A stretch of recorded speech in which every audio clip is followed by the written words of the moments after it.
What's up, ladies and gentlemen, to the podcast? Did we come up with a name? Yeah, the Alliance Underground is what we're going to call it. Right, Alliance Underground, bitches. Tony Dubz here with the infamous Nick Cody. What's up, Nick Cody? I'm doing good, man. The FBI and the Reddit police let me out to come record this with you, and I'm excited to start this podcast up. Yeah, man, that FBI lockup place was a bitch, man. They did some crazy things in that motherfucker. If you want to hear all about it, go to the CKY subreddit. There's a thread on there about the FBI, and it's in the Darren Alliance thread. So there you go. Check it out. My account of being in FBI lockup. Thanks, Daryl.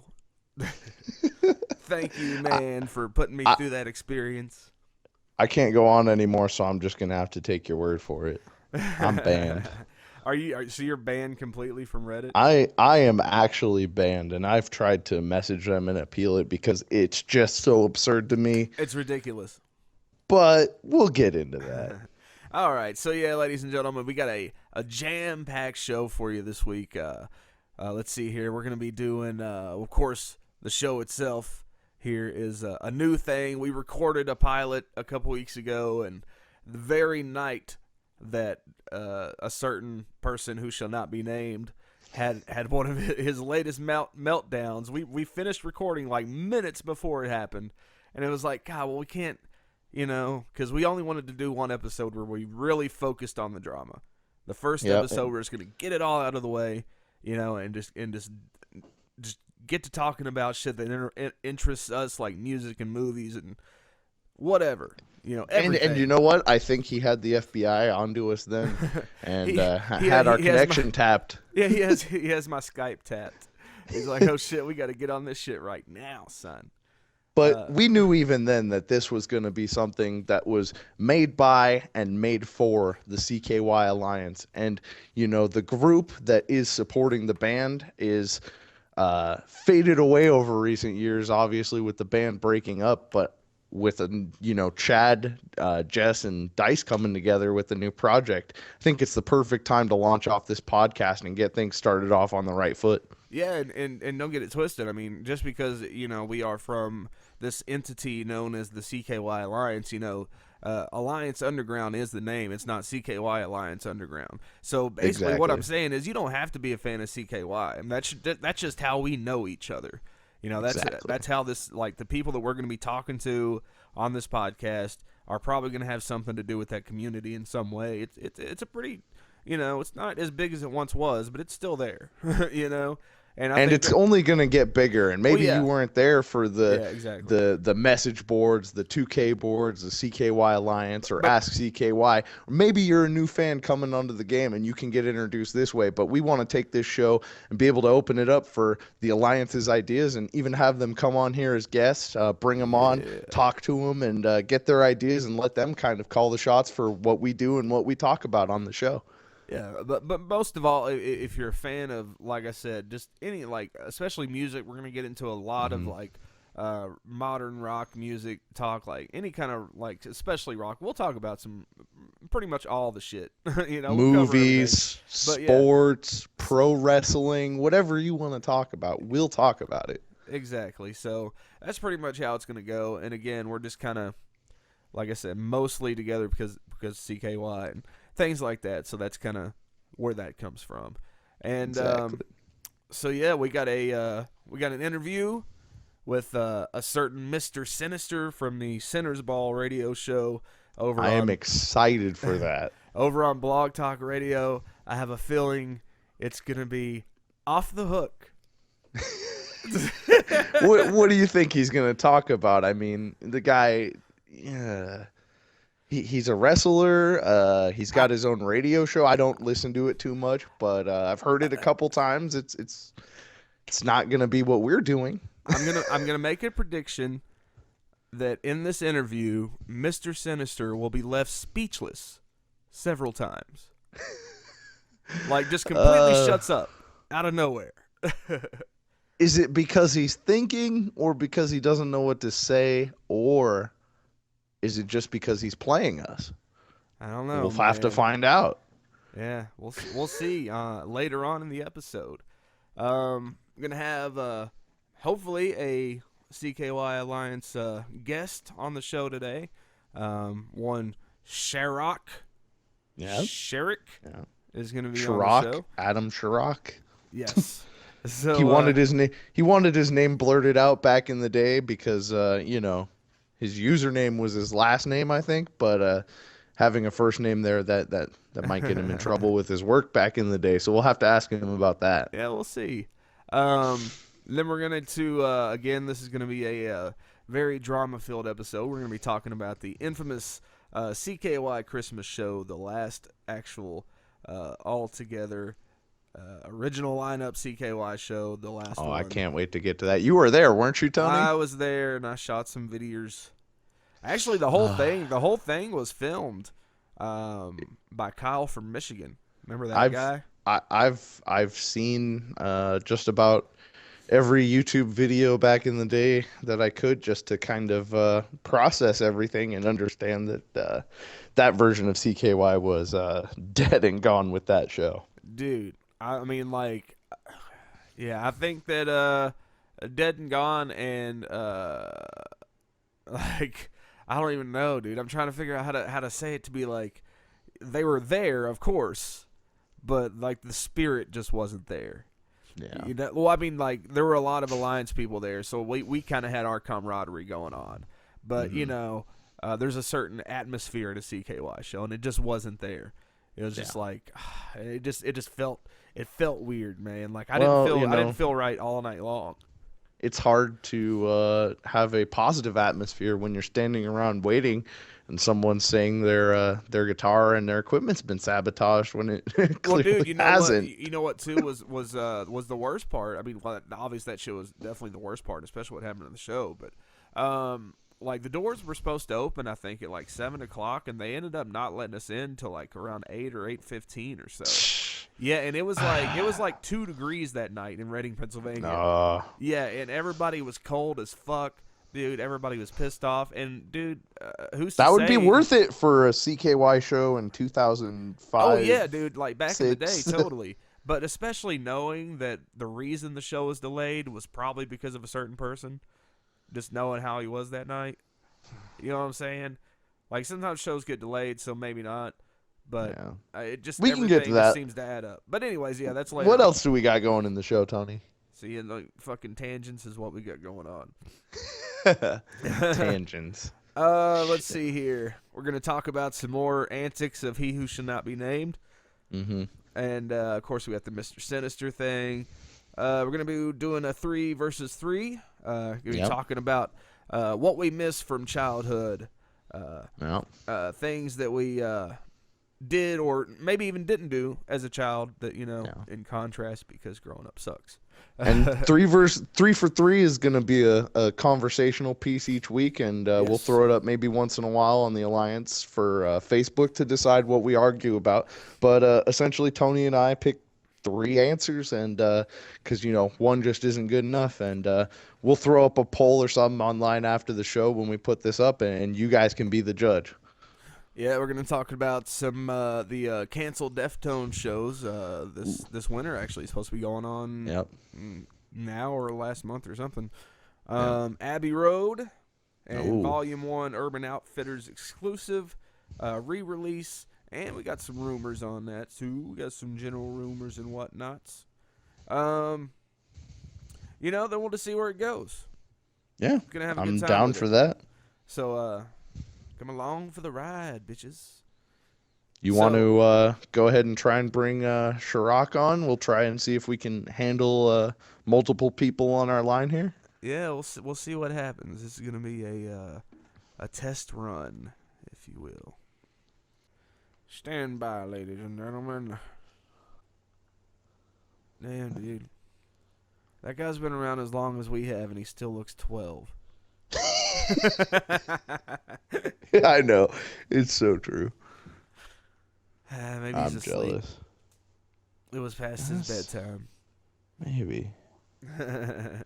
Yeah, I guess we'll be going on without Sharrock. All right, no Sherrick today. We'll try him again. Get him on the next show. Don't worry, folks, because I have a feeling that our Mr. Sinister interview is going to get crazy. So we'll have Yeah. that going for us. So let's see here. You said, well, we're gonna do like kind of a for the newcomers maybe that find this and are interested about CKY, maybe the history of the alliance, and how that all comes together. We already talked about it a little bit, but I guess that's what we're gonna do here. Like, I Yeah. don't know how if you had something prepared. I know you said you found that one thing. I have it You somewhere on my know, computer, but I can't fucking find it. all over the place, man. I've been looking back and kind of doing my research recently because a lot of people are out there saying, well, why should the band CKY continue? Let it die. And I think for me personally, I think I'm even more excited looking back at the past and realizing how much better things could have been to see that the hands that the real CKY is in going towards the future, it is going to, not disappoint as it has in years past. And, the most exciting thing is we're finally going to get to hear new music, and it's not going to be something that is rehashed from 5, 10, 15 years ago and played over and over again. It's going to be fresh. It's going to be new, but it's still going to sound like CKY. And we're not going to have to be worried about another meltdown like that CKY Christmas show that we ultimately got to at kind of the demise of the band in the late stages.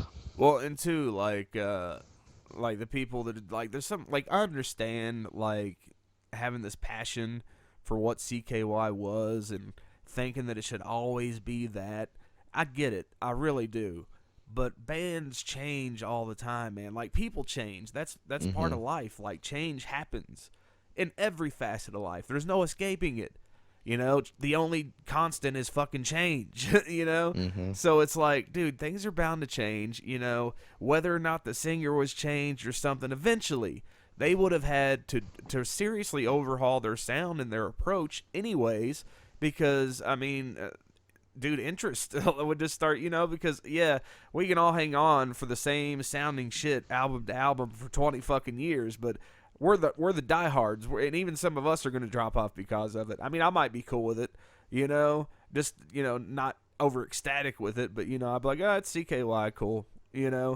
But Hmm. now it's like we have a band that is fully motivated. Like, as far as I can tell, nothing holding them back. They seem very gung ho about it. They really want to do it for the passion of doing the music, for what CKY means to them, and what the Hmm. alliance means to them. You know what Yeah, I'm saying? Like it's obvious that they have a passion for it, and yeah, of course they want to get paid too. Let's not get it twisted that it is their jobs, but you can love your job. yeah. You know what I'm saying? Like, and they obviously love their job, and they're gonna put their all into it instead of just being like, oh well, I guess I gotta make music for these fuckers so I can pay a bill. Yeah, Which is I, what it seems I'm like from the other side. that's the refreshing thing that I think about the band splitting up and there was that real lull period there of time where there was just kind of nothing from either end, and then the Amnesia Rockfest tour comes to mind is kind of the most recent signifier that gave me hope again that maybe CKY was kind of worth hanging on to and worth really taking another look at and seeing in 2016 could it work. And obviously Daniel Davies was struggling there, had to have everything kind of written down, and a lot of people criticized him for that. But I Well, I think mean, listening to the video and knowing that the audio quality was what it was, yeah. it was a pretty damn good show, and the audience was loving it. The Well, the crowd was yeah. excited and enthusiastic for CKY. It was a good show, and like the dude can fucking sing. Yeah. And it's not easy to fucking play songs that yeah, you might be a little familiar with them, but it's not something that you play on a regular basis, and you're And just some of like those lyrics, if we're gonna be are honest, kind of it's crazy. it's Yeah. not the easiest thing to remember, not the most logical process to kind of, Well, and two, linguistically remember. yeah, and there's a certain like a lot of CKY songs. There's a certain way you have to rearrange them because they Yeah, do a lot of overlapping lyrics in post production. exactly. So like there's a lot of songs that even on, I mean even on some of the Volume 1 stuff that you have to really figure out which lines you're going to say and which ones you're going to drop Yeah. because there's a point where there's two things going on at the same time. You're only But one person. But regardless, I think that video kind of got me excited. I was hoping to be in Canada at the time, and me and my girlfriend really wanted to go, but I got cut from the CFL, and a couple things fell through, and I wasn't there when I was hoping I would be able to. But the sickest thing is that Chad, he got his band together, went on, put a little, I guess you could call it a warm-up tour together, and I got to catch one of those shows, and man, I think Chad, just the way he's driven right now to just make new music and just get out there and perform is something that CKY's needed for a long time, and I'm excited for it. And that's one thing too, like getting back to the community of it, and it's like that's why these newer fans that are around talking about Alliance, and they're all on Darren's nuts. Like, look, oh shit, he who should not be named's nuts, and like talking Alliance this and Alliance that. And it's like, dude, you guys don't even fucking know. I mean, No. You might be in the Darren Alliance. You're not in the CKY Alliance because, look, no, you don't have to hate Darren to be in the CKY Alliance, but you have to at least be honest about who the fuck he is. And where he values the Alliance. And, exactly. It's he honestly doesn't value him at all. Those last few years, who was the guy that was out there hanging with fans and exactly. representing CKY and forcing change now and actually representing the things that CKY said they stood for, while other people were, complaining and going on the tour bus when fans were legitimately trying to go and connect with a band that they loved. Yeah. And Chad was the guy out there carrying it on his back and really being the face of CKY then. So the fans that are opposed to him going and doing it now are just lying to themselves. Yeah, for real. I remember one time, shit, man. Fuck. Total brain fart, dude. You lost it. What were you talking about? Well, I'll go ahead and just recap a story. I think it was 2009 or 10. I came up to Portland and was visiting while I was playing college football at the time, and I think we were in the summer months and just getting ready to go into fall camp. And CKY was on tour in Portland, so I came up to come see him. And the best thing is that CKY, even though they had moved down to a smaller venue in Portland and it wasn't the usual Roseland Theater, they still, they put on a great show. And I was right there in front of Chad, and Dice came over a few times, and those guys just had so much energy towards the fans that it seeped out after the show. And those were the guys that were out on the street corner hanging out with fans. Well, yeah, I was going back to the hanging out with fans stuff. In Detroit in 2005, it was on the Rock Audio tour. After that show, there was probably 30 fans waiting on Darren to come off the bus, and well, he never did, because he was already at the bar around the corner. That's how this Portland show was, man. Yeah, he had told him that he was on the bus, and somebody else he had gotten to, I guess one of the people that was on the bus or something had gotten to be like, yeah, he's on the bus, he'll be out soon. Yeah. But in reality, he was around the corner at the fucking bar. So, the few people that actually stuck around long enough for him to come walking up the street actually, know that story, but, Yeah, and that's kind of what you start to hear from people, and I'm sure we'll have Alliance members that come on and have their own stories. And look, you're not obligated to fucking hang out with the fans. You're really not. But you're not. That's true. You can't say that you value the fans as much as the other guys do. That's true. You can't go out there at the end of the day and carry on like the Alliance means everything to you when it doesn't. And throwing it, maybe on some kind of a high school album art doesn't change that. That's really ridiculous, ain't it? But anyway, so yeah, I had this thing with that whole write-up. But really, man, the Alliance is just about, again, CKY brought us all together. And over the years, a lot of us have learned about a bunch of other great bands. And a lot of people got into different genres of music they wouldn't have necessarily been into. It's just been like this great community for helping people discover great art and meet awesome fucking people to hang out with, and talk to. And there's some people doing some real cool shit too that are Alliance members, and we're a great platform for you to come on, get that shit out there. Dude, there's actually quite a few relatively famous, Alliance alumni. There's people in bands, people that work on very, very famous websites and all kinds of stuff, man. So they're out there. We even got a fairly successful YouTube comedian, a guy named Peter Coffin. He's on YouTube. He's a good friend of mine, and he's not one of the most popular YouTubers, but he does pretty good. So, the Alliance has a lot of diversity, is what I'm trying to say. Oh, man. And the guests we could have on the show, if you want to come on, I mean, man, the list, popular in real life or not, the CKY Alliance had a few popular people that, man, I would love to have, speaking of which, I'd love to have fucking Zigger on here. That's who I'd love to get on this show. We need to get the Ziggs. We need to get the Toon Man. We need to get the Ringo.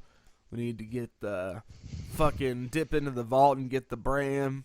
Proxy Ghost. Fucking Ghostface. Disengager. Fucking Dan Tilley's motherfucking ass. Dan Tilley. Ooh, yeah. That would be some great. Have a rematch. Oh, retread that old chat, huh? Yeah, man, there's some good times, dude. I've never really talked to Chad about it. I don't know how. Because I feel like he was just fucking around with the guy. Obviously Dan Tilley was being a dick, which was the funny part of it. But Chad, nothing with a sense of humor. Exactly, yeah, with a sense of humor. But, Chad doesn't really, he'll play along with you like he's offended, but I don't really feel like he does get offended, I hope not, because I was laughing my ass off. I could be wrong about that, yeah, but it's funny. Sorry. It's history. We got to talk about it. Exactly, and it's a big part of the history. Fucking Chad coming on the 2K boards late at night and pretty much erasing everything one cold winter night. That was funny, man, because it was he didn't just delete the whole board at once. He would go through and he would just delete certain posts and shit, and people all of a sudden wait, is shit being deleted? And then all of a sudden whole threads would start to disappear, and it became this whole fucking hilarious thing where threads would get made and threads would disappear, and threads would get made and they'd go on for 2 or 3 pages and then they'd disappear. That Chad would make a thread saying fuck you, I'm drunk, this forum sucks, or something like that, And the best thing is I was fucking 12, 13 when this all happened. We still remember 21. These stories, and we can come on and have a fucking podcast about it. That's the best part. Yeah, because fuck it, Well, it's been a big part of our lives, and it's, again, something that brought us all together. We've made some great friends out of it, so why not have great conversations with great friends, Exactly, and share the death threats with one another. Exactly. We can issue all the death threats we want because it's our show. I love it. So let's delve into that Christmas show. Let's talk about that more. I think we covered a little bit of the more recent history, but let's talk about that Christmas show. And that was 2011. Yeah, man. I'm gonna December of 2011. I'm gonna get. See, here's the thing: is I was off in my own world, and I think we were getting ready to play in the national title game at that time, college football level. And I really had no idea this was scheduled or even went down till months later. And I was just devastated, man. I remember seeing this the first time and just thinking to myself, man, it's over. I'm never going to get to see these guys again. They're never coming out west, and they're never going to play, up in Portland or Seattle or anywhere I can catch them because – man, it's done, and that's all I could think after I watched this. What were you thinking while you were there? Well, what's crazy about it, man? I was actually a little under the weather that night, so I was kind of just kind of wandering around the room, just occasionally shooting video. What I would do is, because since there was there's so many videos online of CKY performing live. And I'd seen them live so many times that I'd seen pretty much the whole set list, 50 times over. So I was like, well, I'll just hit record after every song just in case the next song is something that hasn't been documented yet, So that's how I ended up getting all the in-between shit of him complaining about his guitar. And, there's a lot of shit, but it's only 2-second long clips that I have on an old thumb drive. And so yeah, it's to edit it all together, it would be weird, you know. But I did what I could with the videos I put online. And I don't think I want to see much more than the little bit. I think really the thing that really gets it out most is the close yet far. That was just one of the most heartbreaking things I've ever witnessed and continued to watch. Like, if it were any other band, I wouldn't give a fuck and I'd stop watching at a certain point. But man, that was like a train wreck where I couldn't look away. Yeah, I'm working on getting it on the screen here. Oh. Dude, that was loud as fuck. Uh-oh. Can you see it? Yeah. Okay. Oh, man. That was pretty awful. But yeah, I was there, and it was, like, and see, before this, like, this was a gradual thing that happened through the show. Like, this didn't just, like, this wasn't through the whole show, so to be honest about it, but, like, there was, like, little, like I said, little seeds planted along the way. Like, I think after about the third song was the first time he complained about the guitar, saying that it kept cutting out or something. I didn't notice it other than when, like, other than when I seen him purposely kick the cords out of his fucking pedal box, or whatever the hell you call it. Yeah, so, and you know, and unplugging his microphone cord and saying it wouldn't work. But, you know, it started off with the guitar, and then I think maybe one or two songs after that, he complained about it again, and was talking about his microphone, and then, you know, it was just kind of a constant, like, in between every song, him bitching about something, you know, and then... And the rest of the band trying to get him to fucking just... Exactly. Do something. To just fucking play. Yeah. Yeah. So, and that's pretty much it. So we probably got about 5 songs in before it got really bad, you know, and then it was just all downhill. Yeah. Man, and this is the right before the encore, or maybe this was the encore. This was the encore. I mean, they even said that. I couldn't remember if they did "I'll Steal Your Love" last, but yeah, I think they did this last. So yeah, they even said that. I remember that there was just constantly, you could tell it was breaking down just through the comments they were making to each other through the microphone. Man, that was the fucking part that I was like, yeah, I'm daring right now. Poor fucking Matty J just standing there lost, not knowing what to do, and then Jess has got a duck. Fuck. Yep. That's fucking like. You really have to fucking wonder, like, look at him right there. He looks gone. He has no idea. Like, this is him literally saying, like, I don't give a fuck. CKY, the Alliance, anybody, the band, Jess's face, fuck it, I don't care. Throw. I mean, it is more of a toss. Like, I don't know if he was specifically aiming for him. But why would you throw it that close to him?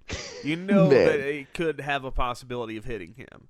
I don't know if that was his exact one of those tuners hit you in the eye, man, and it's fucking it's like game over.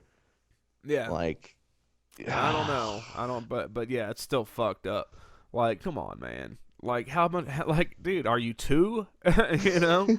Are you literally 2 years old? Well, and the context, this is fucking Christmas, man. Like, Christmas show, you've got all the most dedicated fans there. Oh, man. I'll tell you the worst thing about it, and honestly, this is when I was there, and I still think it to this day, the worst thing about it all was through most of this shit on the background behind him. It was like a slideshow that said, it had like different kinds of logos and shit on it, and one of them actually said, "Rest in peace, Ryan Dunn."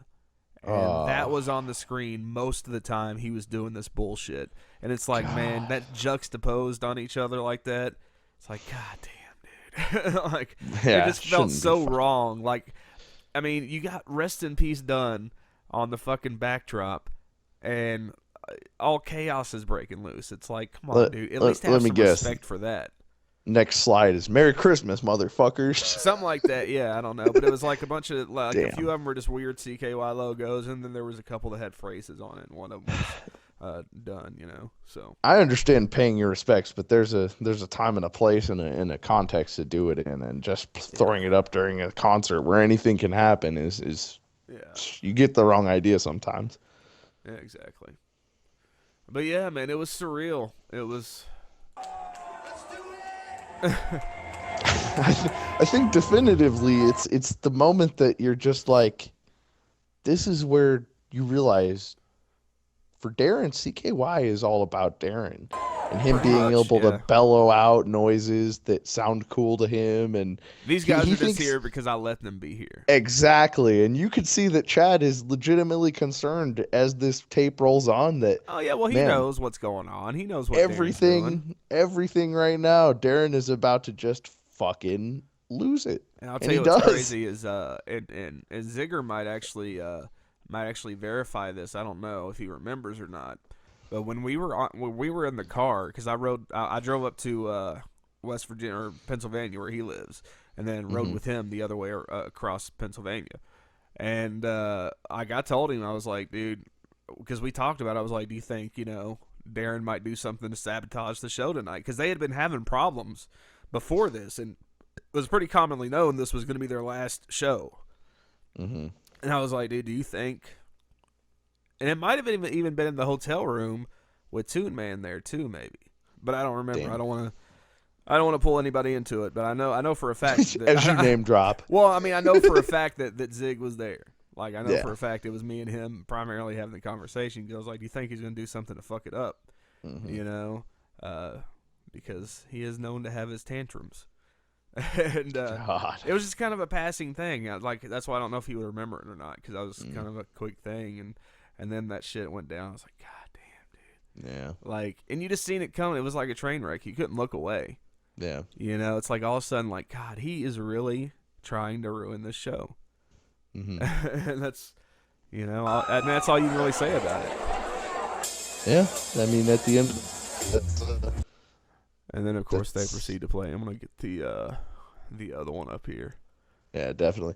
And in the future, I can't wait to have more positive CKY moments brought on. But I think this one, at least, it's kind of bringing up mostly the kind of like, to put in the rearview mirror and accept you're not going to see again.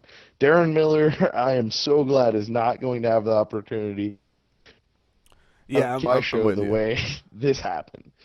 Well, yeah, and it's like you said, man. It's all this stuff is in the rearview mirror, and CKY is actually moving forward with positivity. They're gonna put out some new music, and honestly, I haven't talked to Chad about this, but I would imagine that going forward, like live shows from this point are probably going to be mostly the new shit, because I mean, Yeah. yeah, you're gonna have to play probably '96 and shit like that, but if you're trying to reboot the band, trying to Yeah. because it's going to be a brand new thing.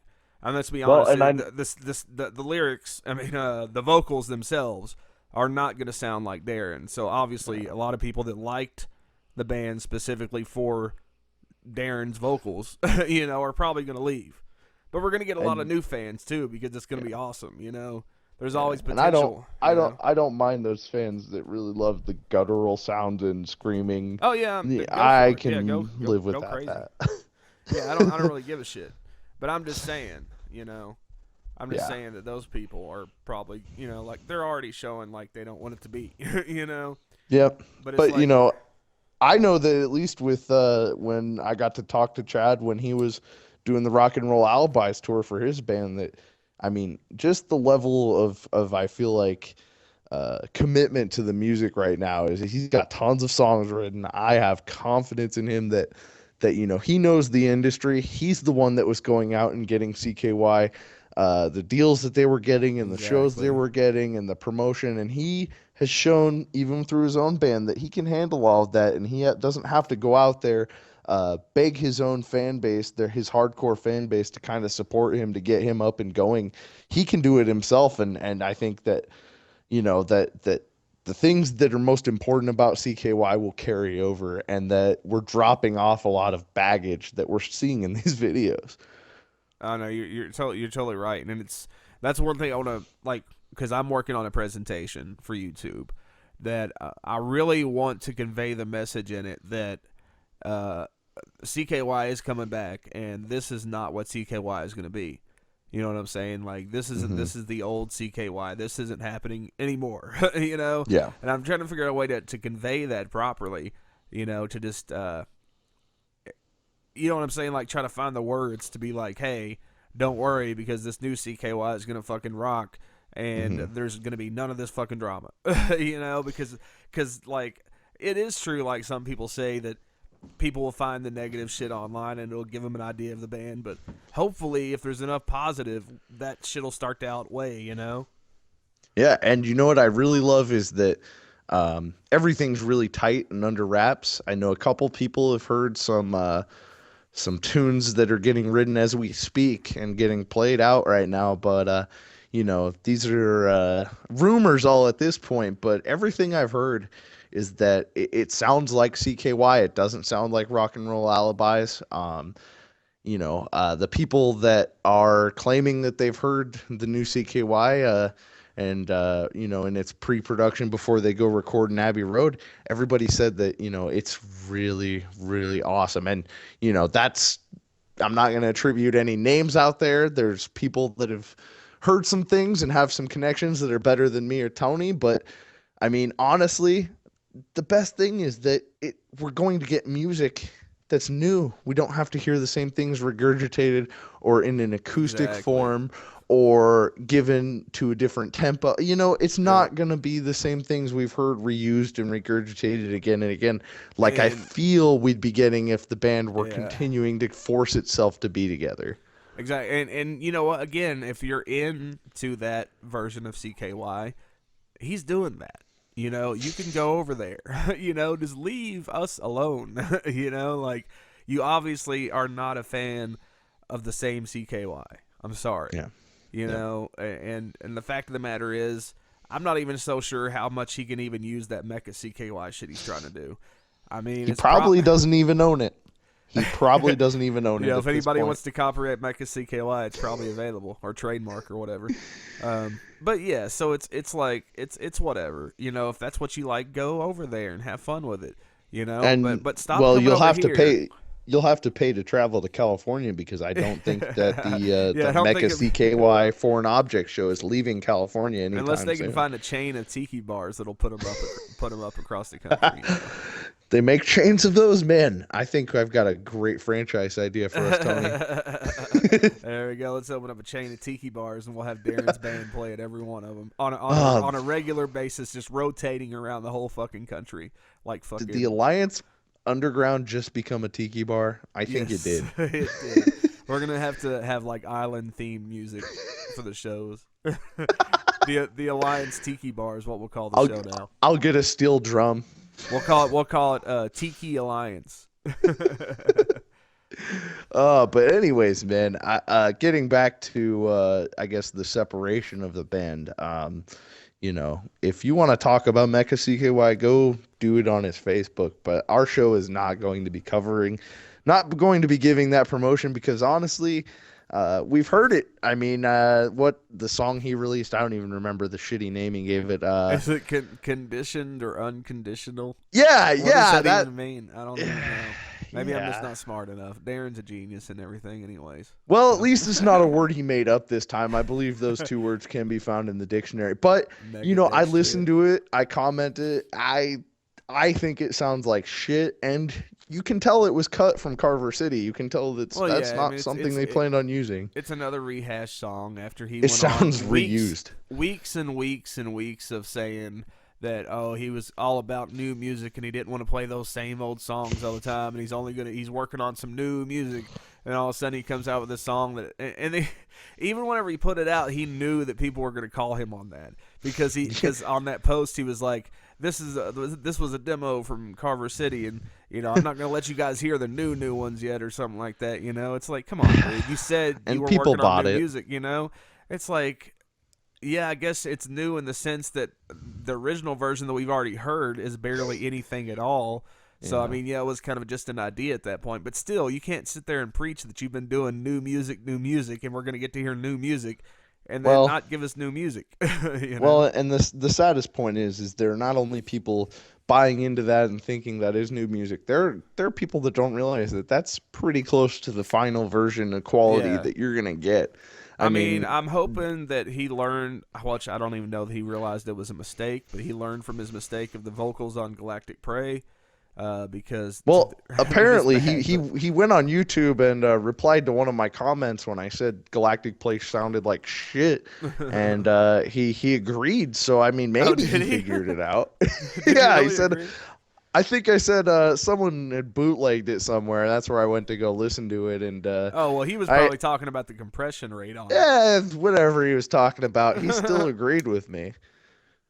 I mean, even like, fuck, dude, actual shitty compression on that on Galactic Prey might actually make it sound better. Might have made it tolerable, but even then, I had to take a screen cap because I'd only gotten maybe 20 minutes into the whole album. That's funny. And his comment popped up, and he went back to some back in December Dude, and he's replied stalking to you. it. Yeah, he's stalking you on YouTube. Man, he's probably stalking me a lot of places. I probably got to keep my voice down. He might be outside my door right now trying to find me. Maybe we should switch to video chat just in case something happens. We could have it on video. I don't want you guys to see me screaming. That'd be terrifying. 6'5", 315 pounds, and screaming like a girl, man. You don't want to see that. That's not good. Well, that might be good podcasting. Yeah. Watch a little bit more of this. And just to get it out there, folks, yeah, we're talking a lot about him and the drama on this episode, but like I said, this is our first episode. Well, technically the second, but technically the first. I explained all that shit. So well, yeah, we recorded our first episode, and we're like, all right, this is gonna be the last time. We're just gonna clear the air. We're not gonna talk about him ever again. And then and the truth is that he went and obviously had a lot of free time, and as the one artist that seems to do this, went out and took a backlash against any internet criticism he found whatsoever, which apparently led him back to me, which he's come at me for whatever reason, however many times, to try and make an example of me, and nothing has happened. It's just empty threats. Well, and he throws my name out there too, and it's like I'm trying to think, like, have I gone on anywhere and said anything about him recently? I'm like, no. The only thing I've talked about is like the production on Galactic Prey at best, you know. And he goes and like saying we're threatening him and his family is scared or something. Like, really, dude? If they're scared, it's probably because you're telling them some bullshit. I don't have Facebook. I lost that, because as an Oregon football player, I had way bigger stalker issues than dealing with this whole situation. And, it was something that I realized at a point is like something I don't really need, and it was a time sink. But now I'm hearing my name mentioned out there for stalking. So, and how can I defend that as someone that doesn't even have a Facebook when you're going out there and accusing me of going through your, like, associating me with people that go through your garbage when I've never even been close to Valencia, California, or where Darren is fucking living? It's like, how immature are you? You're just trying to spark up your fan base so you can get them mad and get them all talking about something so you can get them on the next Indiegogo you want to fucking fund. Exactly. The same fucking 50 people that support him every fucking time. It's ridiculous. Yeah. Like he has 4,000 plus Facebook friends, but only like 50 of them actually pay attention to him. But the sad thing is they all pay him $100 for a fucking $5 album. Exactly. I mean, look, again, if you want to support that, it's your money, it's whatever. But I just don't see how anybody can't just see like the obvious shill that he is. Yeah. And if you don't get what you paid for, some kind of perk or something he doesn't deliver, get your mouth about it, or, you'll be the next one that is apparently going after his family and he's looking for information about. Look, let's just say it flat out. Critiquing somebody's art, their music, or whatever they put out there into the world is not threats. It's not harassment. No. It's just shit that happens on a regular fucking basis. To everybody that puts art out into the world. Man, not even just art. I will go as far as to say anytime that you're put in the public eye, Oh there's the yeah, yeah, yeah. opportunity that that criticism is going to be out there. For me, for example, me, if you want to go and look on Reddit for me, one of the biggest things you're going to find is a fucking thread going and making fun of my academic ineligibility for my very last game of my college career, which nobody knows the full story about. Uh. But do you see me going back to that at the time and trying to get that taken down because my name is used? Yeah, it's No, it's ridiculous. something that happened. The information is out there. It's not anything that I can go back and affect. So why would I go and waste my time trying to respond to the negative criticism, the people that don't really know what's going on? I think when you go back and you feed that fire, it just shows even more that the people that are going out there and slamming on you for leaving the band CKY and going out and trying to pretend that you're the same thing without the real members, I mean, that's despicable. And people start to see through that after, a certain amount of time. Well, yeah, they start to see through it, and then they realize that whenever they try to set the record straight, they get harassed and threatened, and it's like, well, fuck, I'm not gonna contribute to you anymore. I mean, look, both of us were off the bandwagon a long, long time ago, Yeah. but I mean, there are people by the day, like. It might be one or two people a day. Sometimes it's like 20 to 50 a day. It's happened. Like not the last time, but the time before that he had an outburst on Facebook and call chat at you and all that shit like that. He lost like 50 fans or something overnight. Like there was And he somebody does it to actually keeping himself. count. It's absolutely unprovoked. I don't hear you. You're not going to find anything out there of Chad, Dice, Jess, anybody talking shit about this guy publicly right now. I'm sure they'd want to, but they're the bigger guys out there. They're not the ones posting on their Facebook wall about all the fucking shit Darren's saying about them. But meanwhile, over here at the fucking drama corner, Exactly. I'm trying to find the most recent shit here. Oh, here. I think this is it. I don't know. That's the one on Reddit. The this post and its comments are both a violation of my privacy and are making me and my family feel threatened. This he's must going to be say that removed about this immediately show. to avoid litigation. Yeah, He's going to say that about this show, even though we're not going to cover anything about his family or him going and using a spouse's account or a name. Anything like that, we're not even going to have to touch on. And he's probably still going to say that in some way that, somehow this affects his family because his kids find it online. I don't believe any of that. Not at all. This is insecurity at its finest. Let's see here. I would never allow these people to interfere with my relationships with you guys. I have no respect for them, and I appreciate the promotion. But I shouldn't have to explain to my 8-year-old who Nick Cody is. So it's going to stop, and if it doesn't, I'll take action. I've been in this business for for almost 20 years. This isn't the first time I had some freaks put away. So. Put away, man. Here's the funniest thing about that is Darren.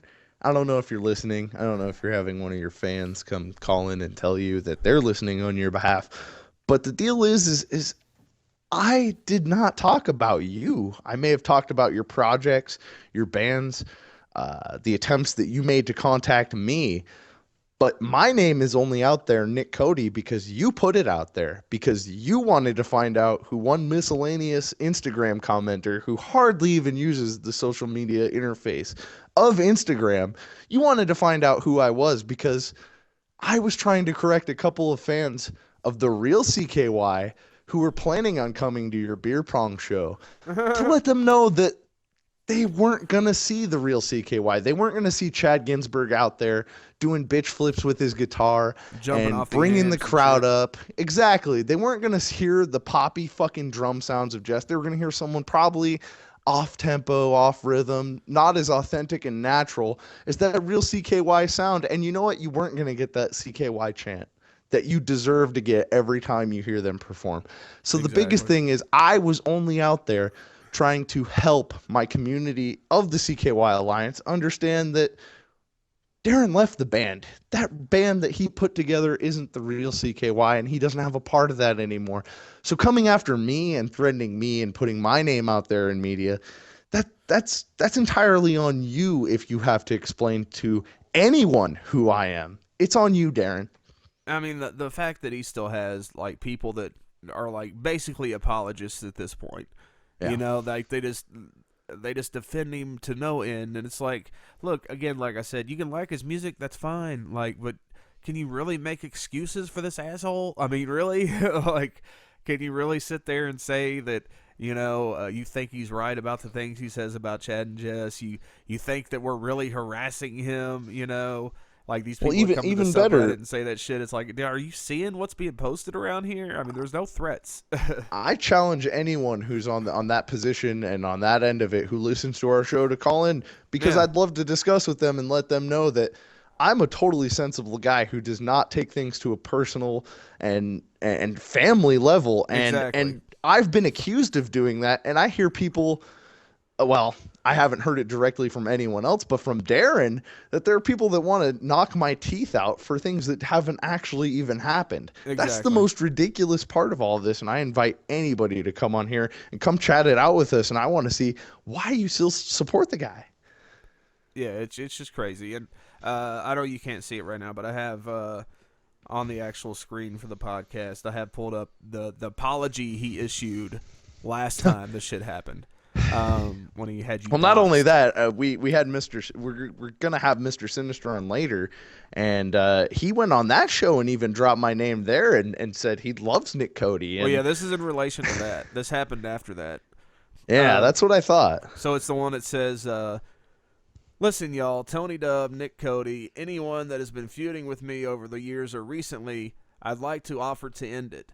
Anyone who feels that we have wronged each other in any way, feelings hurt, whatever happened between us, probably is no longer of any importance. So I am genuinely and authentically asking you to get in touch with me on my email, blah, blah, blah, and let's talk about it. There's some of you that are still fans of mine, but are hurt by things. Dude, his punctuation is so bad, it's so fucking hard to read. Just give up. It'll Anyways, be up on. so yeah. you remember this post, right? Yeah. Where he's like, hey, secondhand. send me an email and we'll talk it out, you know? What did you think about that? Like, I didn't think it was sincere at all. And obviously it wasn't. I mean, obviously, if he's going to post it on his Facebook, number one, you probably know I'm not reading it. Well, I'm not there. I'm not going there. But he's playing sympathy at that point.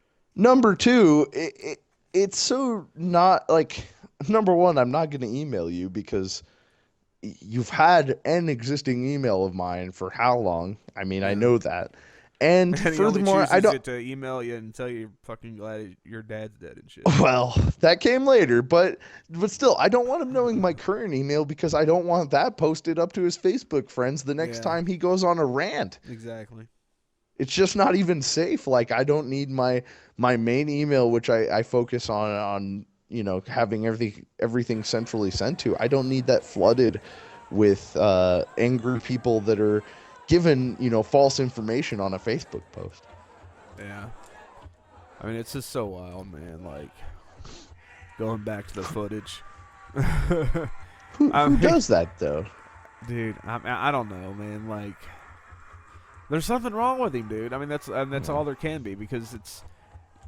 I just don't, like, it's like, look, if you have problems with what people say on the internet, I mean, like, why can't you just ignore it, you know? Like, that whole thing of, like, obsession, if he wants to pull that argument, goes both ways. You know what I'm saying? Just like, why is he going to come? Why does he give a shit whether we like it or not, especially if we're not on his Facebook? You know, we're saying the shit on Reddit, and, you know, again, yeah, setting people straight on the fact that his CKY is not the CKY they're expecting. You know, like, these are all valid things to do. You know, if you don't like it, go out there and prove us wrong. Yeah. You know, like, put together a hell of a fucking show, but so far, from what I've seen, you haven't done that. You know, if and anything, most people have said you haven't done that have actually gone to your shows. Most people say it was a waste of fucking money.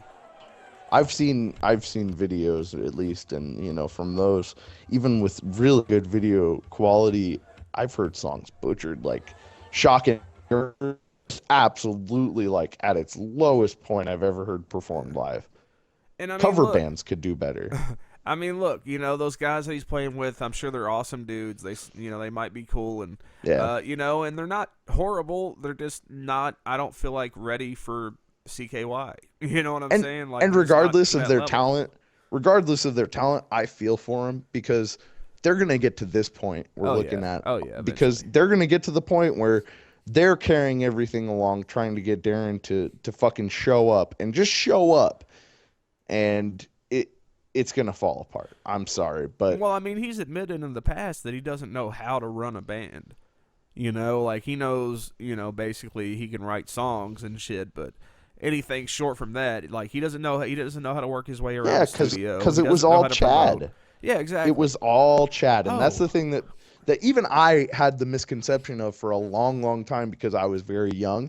I was distracted with all the things going on in my life. CKY was in the background, and you know what? I had no idea. I just kind of assumed, like most people did, that the guy doing most of the talking at the front of everything was carrying the band, when in reality it was like the more and more Chad had to push and carry everything, kind of the more he shied off from being the spokesperson and the focal point.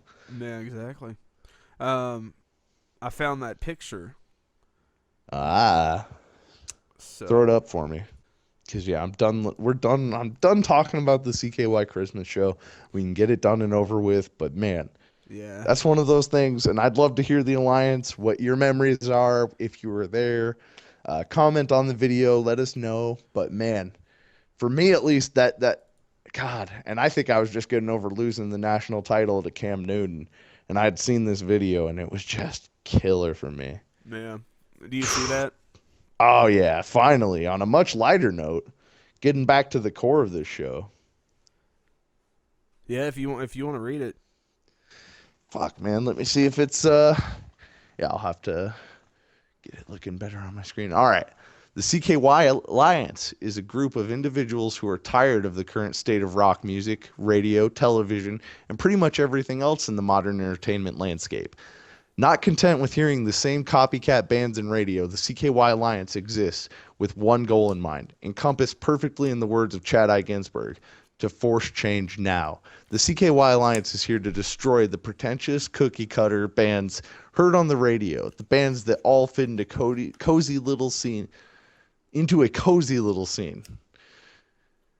Be it emo, new metal, or whatever out of touch head of... Jesus. I can't even see it at this point. The lines start fucking with me. We're going to have to edit that. Yeah, we'll just throw it up. It's on the screen. People can read it. But yeah, this is basically just like we were talking about it earlier. Just kind of the basic things. Because I remember this being posted on the forums. Mm-hmm. Like, I forget who originally wrote it. Might have been Damien, maybe. It was somebody originally wrote this back in the day. And I think we all kind of agreed that was pretty much, that's what we're all about. And it was, again, like I said, I really emphasized earlier, like, discovering new music, because that was one thing that most people say about the Alliance is, of course, they came in through CKY, but then through the different threads and the different conversations we had, like, people discovered so many other bands. And exactly. And that's what it was all about. It's all about music and the love of music and the community that it creates. And you know what? I think that even in 2020 hindsight, you see what the goal and the incentive was here, and you see kind of where it got misdirected and misguided along the way. And I think kind of refocusing the attention in 2016 to, it's not about going out and calling people out. It's about actually going and forcing change. And the only way to do that, at least on a positive note, is to go and fucking make shit. Exactly. That's what I was about to say. It's what I was about to say. It's all about production, like putting shit out there. Like, if you're gonna be a band that believes in what you do and what you put out there is what is gonna lead to the change. You know what I'm saying? Like, because in order for anything on the rock or music landscape to change, at least one band has to attempt it. Like to say, hey, it's all right to play music that's a little different. You know what I'm saying? Like, you don't have to be another Nickelback or another Breaking Benjamin. You can do your own thing. And there for a while, it looked like there were going to be some things like that, but America loves its Yeezy and Justin Bieber, and shit like that, and Nickelback. So which they're not as big as they were at one point, but just a standard example.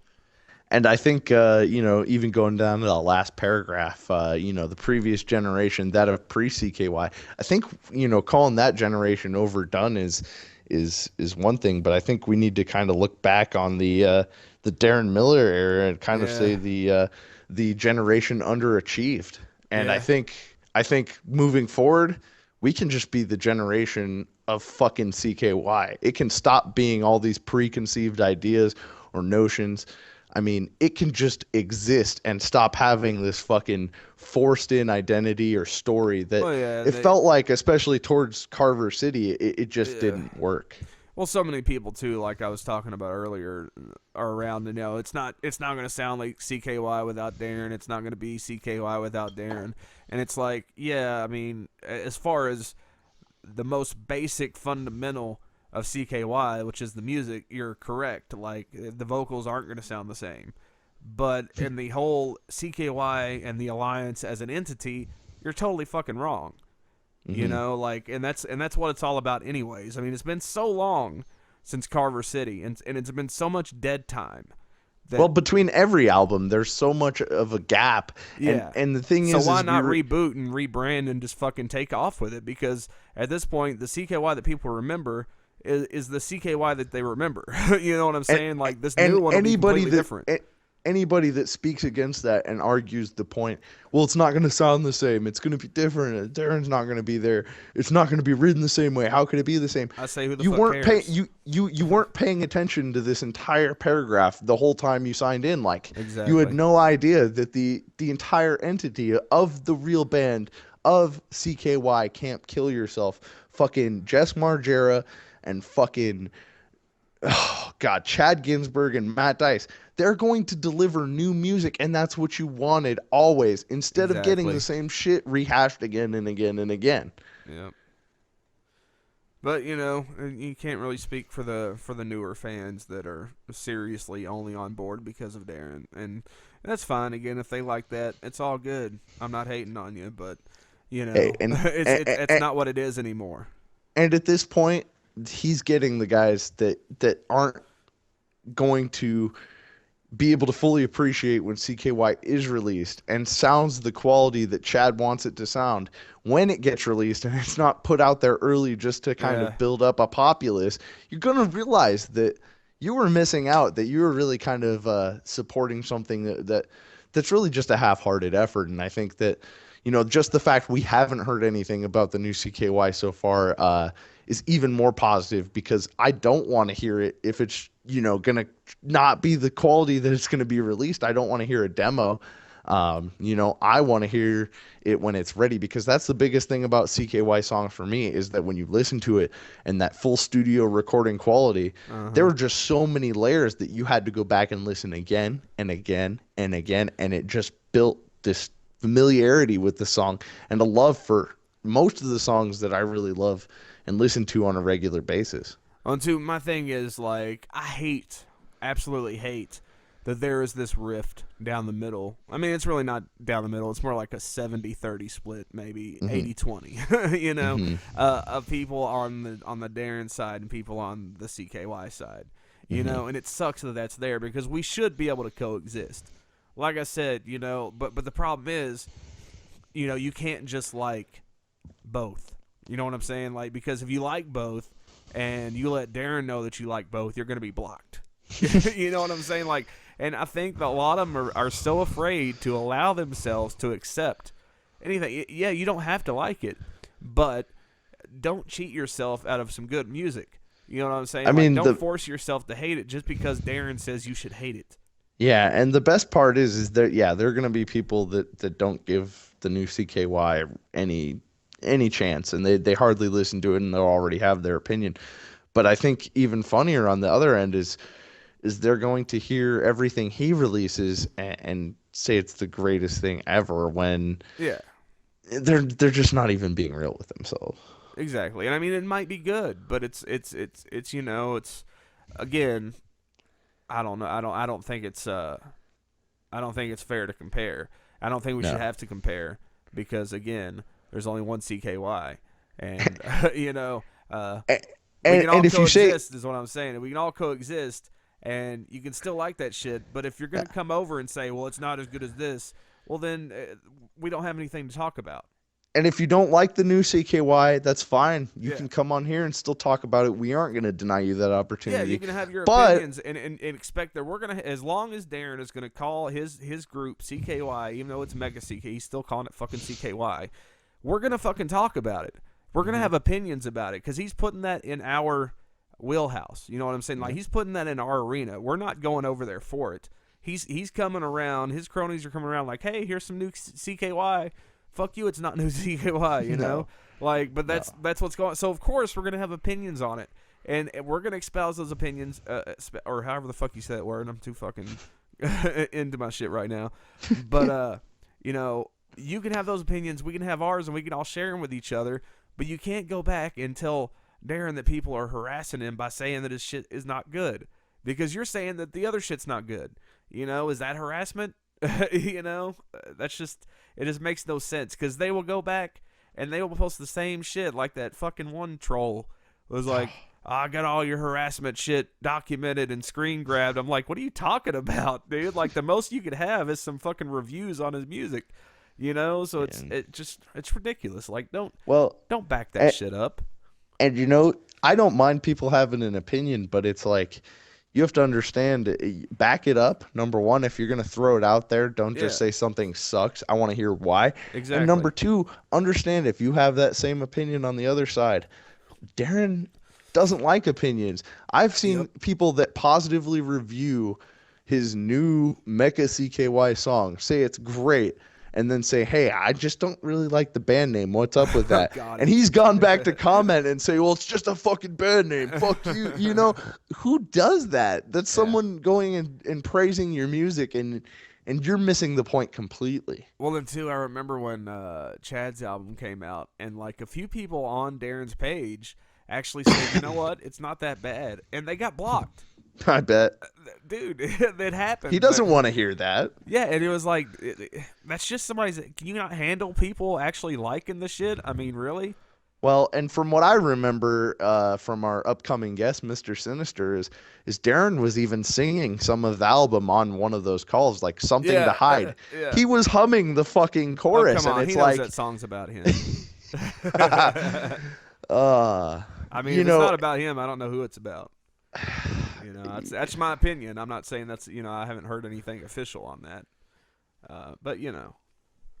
He is the queen that's vaguely disguised. Yes, but that's what I hear. That's aside from the point. It's still hilarious that the only naysayers of the album were the people that hardly had anything to say about it. Exactly. And you could tell either didn't listen or didn't give it a chance. You really have to give, especially Rock and Roll Alibis, a second or third listen to really appreciate kind of the things that are going on and how much it differs from anything I've heard before. Oh yeah, and it's I mean it's very unique, but at the same time there's like some familiarness to it, because again I'm a huge fan of like 90s music. Anything from the 90s I'll get down with. You know, and there's a couple songs on there that really kind of feel like 90s, but they still feel completely new. You know? Yeah, exactly. And you get those hints, especially you know, a couple. I feel like really like bookending the album. It felt like kind of transitional CKY songs. Like here's a riff or something you can catch on to if you like CKY. But the real bulk of that album and everything kind of in the middle and towards the end, it was like, here's something that's really evolved and progressed and is an accumulation of musical experience. Someone that's been out there, been on the road, understands how fucking music is, and the only way to maintain in rock and roll is to just keep surviving. And that's the thing that I got from that album, at least, that, you know, I know that the new CKY is going to sound completely different from this, but there are elements of that I hope do carry over, because Chad really has, as an artist, just kind of developed so much over the years that this album's just kind of the epitome of all of that. I mean, I don't really know what else we can say about it. It's just, I still think it really sucks that there's this divide in the alliance.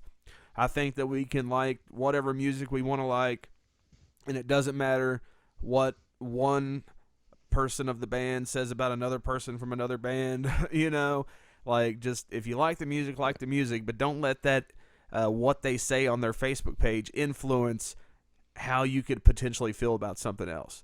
And the truth is out there. No matter how much you want to go and distort it, it's still going to be out there. I mean, I think this show is going to bring a lot of light to some things that we've never really even heard about. We can get some guests on here. I'd love to have Massey on here to hear what he really thinks, and maybe I've we could talked get to him to about tell it a us. few times. I've been trying to get him on my other show, and It would be he's not too crazy about the idea, which I don't blame him. He wants to not even talk about it ever again. But I feel like you'll hear in the upcoming interview with Mr. Sinister, I feel like both sides of any argument need to be presented. Yeah. Like, especially something with that much drama behind it. And again, I just want to say for people that are still on the show at this point, this is the first episode technically, and we're not going to spend any more time on this. Like, literally this episode, unless there's some kind of big drama, because we'll have to cover it if there is. But I mean, as shit stands right now, we're not going to give him or his fans any more attention, unless maybe if one of his fans wants to come on and defend their they're position. welcome. Anybody's welcome. Anybody's welcome We'll to take come on the anybody. show. Hit us up on Facebook, or hit me up on Facebook. Twitter, we're both on Twitter. So Comments. Reddit, so we're there. You can get in touch with us if you want to come talk about it. But other than that, we're going to be mostly about just whatever's interesting to us at the time. We'll do some reminiscing here and there about the old days of the Alliance. We'll keep it positive. But this show here, we just felt like we needed to get all the drama out in one episode, so we're not tempted to do it again.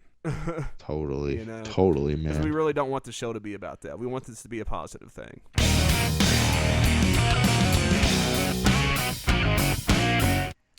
All right, so here on the show, the infamous to the CKY Alliance, Mr. Sinister. Hello.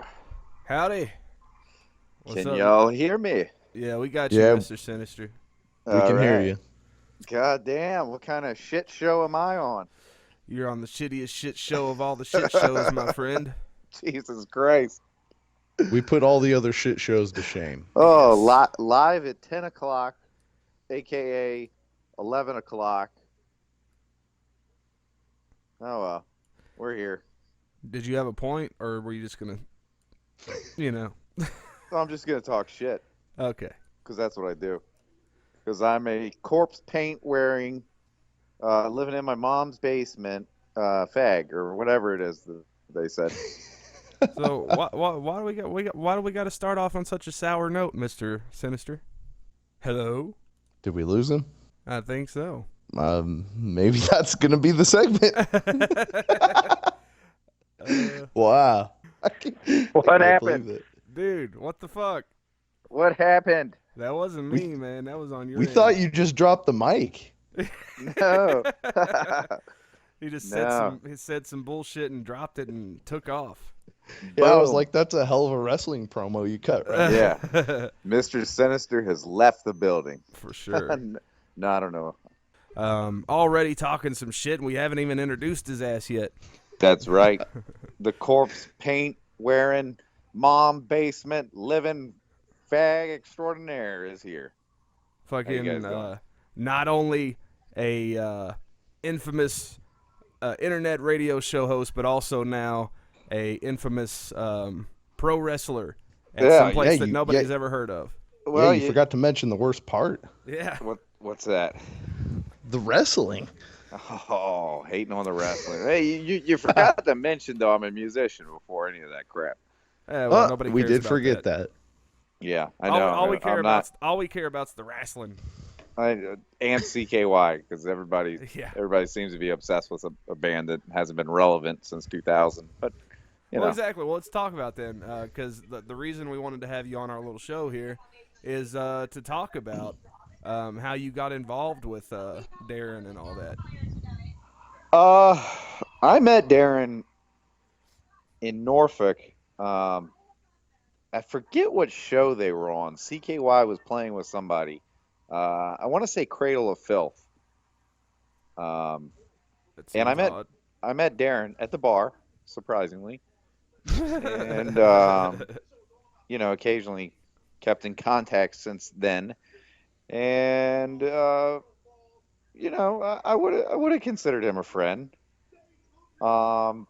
We we started going around with ideas of guests to have on the show, who we wanted to go after, and Darren Miller came up, as an obvious thing that I had the in with him, so I knew I could have him on the show. So we talked to him about it, and completely unaware that there was even a CKY subreddit or any of the other shit. So this is modern then. Like this wasn't like years ago. This was a recent thing. You guys just kind of met recently. No. This was years ago. I met him. Oh, okay. But it was just this year that we decided to have him on the show. I know the guy, but I don't keep up with him. Yeah, exactly. I know a ton of people. I'm friends with Ricky Rocket, and if you ask me what he's doing right now, I have no clue. I look at dumb shit when I'm on the internet. I just look at dumb shit. I don't really like keep up with the internet is all what dumb everybody's shit. doing. Yeah, definitely. But, so you had him on the show a couple of times. Where was the turning point where you kind of noticed that? Hey man, this guy continues to come on my show and kind of bring it down from what I've heard.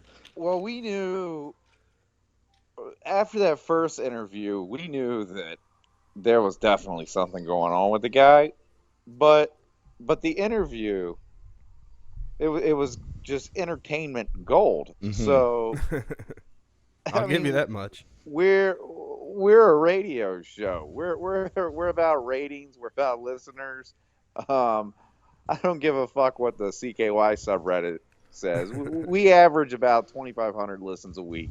Well, and we always try to push it, and that's not a huge amount, especially by we're a live radio show that then goes into podcast form. Not to cut you off real quick, but I just want to interject.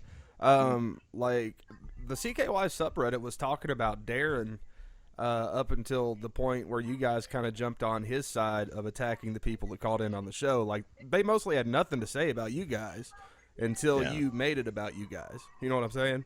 Yeah, well, it's one of those things. Like I said, we're always trying to push the ratings. It was a ratings grab. So, well, no doubt, of course. So, unfortunately for you, Darren doesn't have that much of a pull. I mean, unless people hear he doesn't. hear the first time and be like, oh shit, people call in and argue with this guy, then yeah, maybe after that. But we had just on pure name recognition, nobody really gives a shit.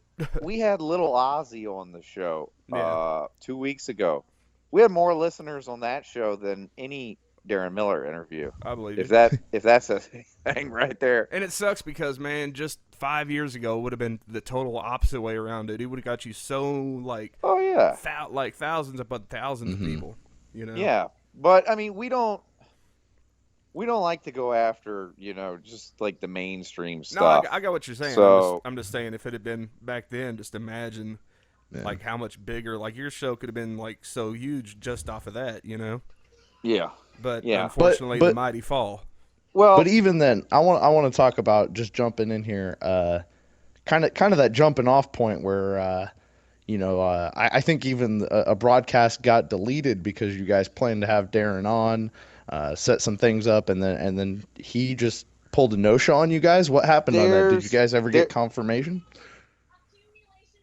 I don't have confirmation other than my gut feeling and being able to read bullshit pretty easily it was a bunch of lies on his part, and I mean it was pretty obvious that it was a lie because nothing he said really added up.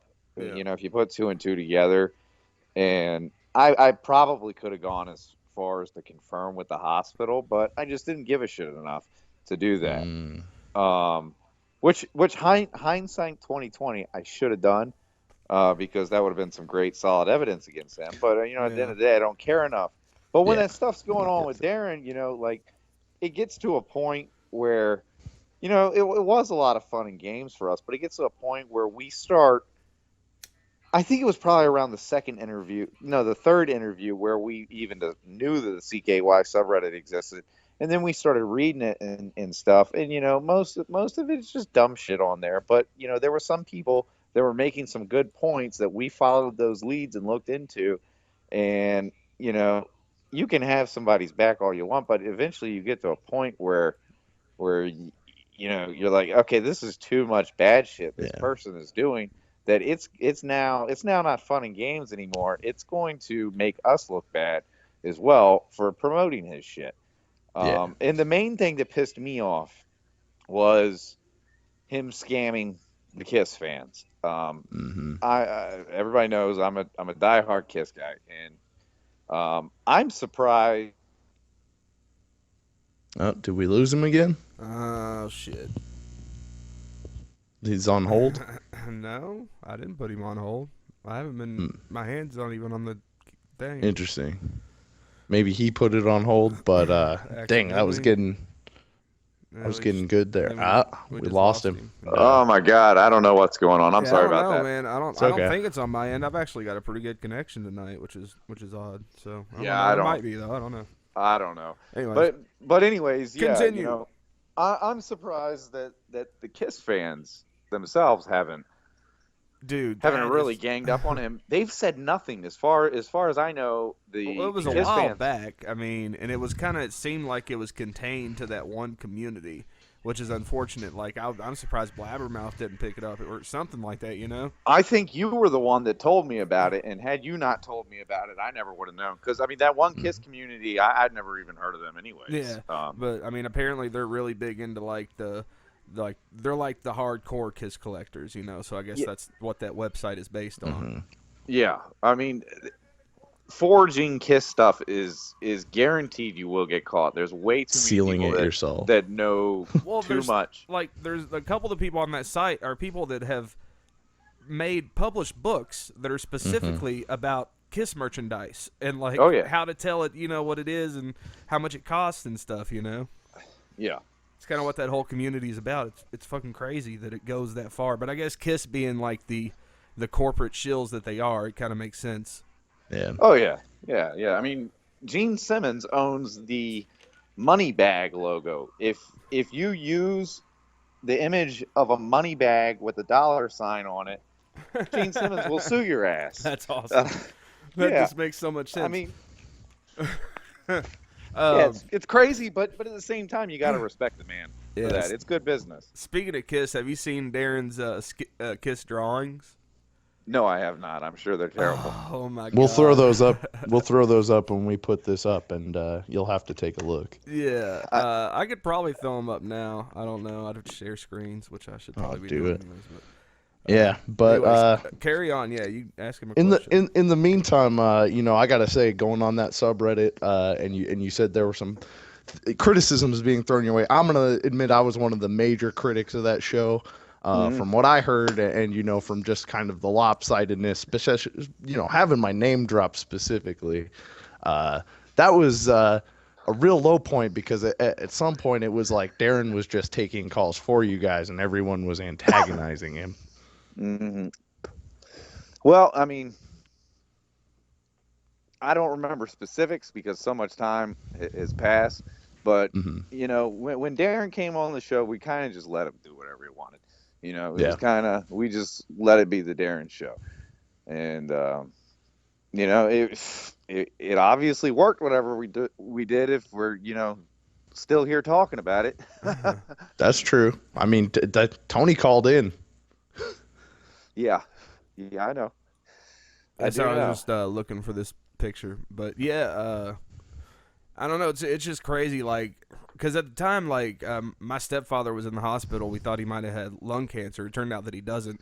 But I was at the hospital that night with my mom, and I was listening to the show on my headphones. And I swore I was, out of respect for my mom and stuff, I wasn't going to leave her side in the hospital room, But then, I decided the things he was saying, about Nick Cody and all this stuff, I was like, dude, nobody's going to call in and call this fucker out. Nobody's going to call in and just say something. You don't have to make a good point. Just call him a fucking liar, The other side of the argument has to be presented. I'm sorry, all these people. With Darren... See, the one thing about when you're having guests on the show and stuff, you got to be able to gauge how they are mentally, what they're going to do. With Darren, we knew if we don't let Darren do whatever he wants to do, if we don't take his side on everything, then Darren will turn on us immediately. Yeah, that's fair. If we would have let any callers in and let them legitimately question him at that point, Darren would have dropped. So that we couldn't have that. And the shitty thing about him no showing us is we had all agreed as a show that we were done with him. We weren't going to support him anymore. We were tired of having him on the show. It got boring to us, because our show is not the Darren Miller show. We host the comedy talk radio show that occasionally has guests on. We don't focus mainly on guests. So it had run its course, but we decided, since we didn't care anymore, that episode was going to be the episode that we totally called him on all his shit. And if he hung up, he hung up. Fuck him. But unfortunately, that never got to happen. And part of me thinks that he may have been tipped off that that's what was going to happen, that he knew. Breaking news. Mr. Sinister admits Darren had the FBI tip him off about the Mr. Sinister show. Is that on the Reddit already? Oh, my God. He's got the FBI on everyone, man. He's got them around man. my house. They've already taken T-dubs. Dude, they locked me up, and it was a nightmare, man. I posted about it on Reddit. You can see the story. I saw the picture on your Facebook. Well, like I actually posted the story on the subreddit of being taken away by the FBI and what they did to me, and it's on the subreddit. You can find it. Awesome. It's in the FBI thread. I would post, but I am still banned because of posting my own personal information. Can you guys see that screen? I'm actually on my phone, so I can't see anything. Oh man! Well, I just put up on the screen the picture of I think it's Gene Simmons fucking Ace Frehley in the ass. Is that Ace Frehley? No, that's not. Is it? Peter, I just know that. I don't know. This was something he charged a fan for one of his just fuck around books, right? Somebody paid for this, right? Yeah. Well, no, this was his notebook that he wrote like lyrics and stuff in. Like just random ideas that would come to him, and I guess he also sketched in it. And so all his inspirations are just diagrammed right here. Yeah, it's literally a picture drawn in Sharpie of Gene Simmons with, I guess I don't really remember who has the star makeup in Kiss. Paul Stanley. Paul Stanley, that's right. So it's Gene Simmons fucking Paul Stanley in the ass, and they're butt ass naked, and it's pretty graphic. I mean, it's like gay porn, if you know.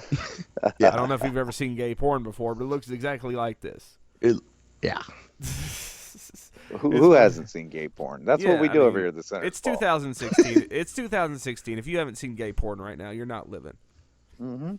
It just makes no sense. Yeah, one man, one jar. Look that up. Exactly. Look it up, kiddies. So, and wrestling is basically PG gay porn. Yeah, I know. Sometimes I get a little freaked out about it myself with better storylines, though. Yeah, exactly. So, well, I mean, I know we need to kind of stay along the lines of what the topic's supposed to be with Darren and all, but I do want to know, what was it like getting to the point of the wrestling thing? Well, like, what brought that on? Like, you kind of seem late in life, you know? Yeah, well, I'm 30 now. Yeah. And I've been a diehard wrestling fan since I was a little kid, and just loved it, loved the athleticism of it. I was a martial artist growing up. That was really the only sport that I really excelled at, was that basketball.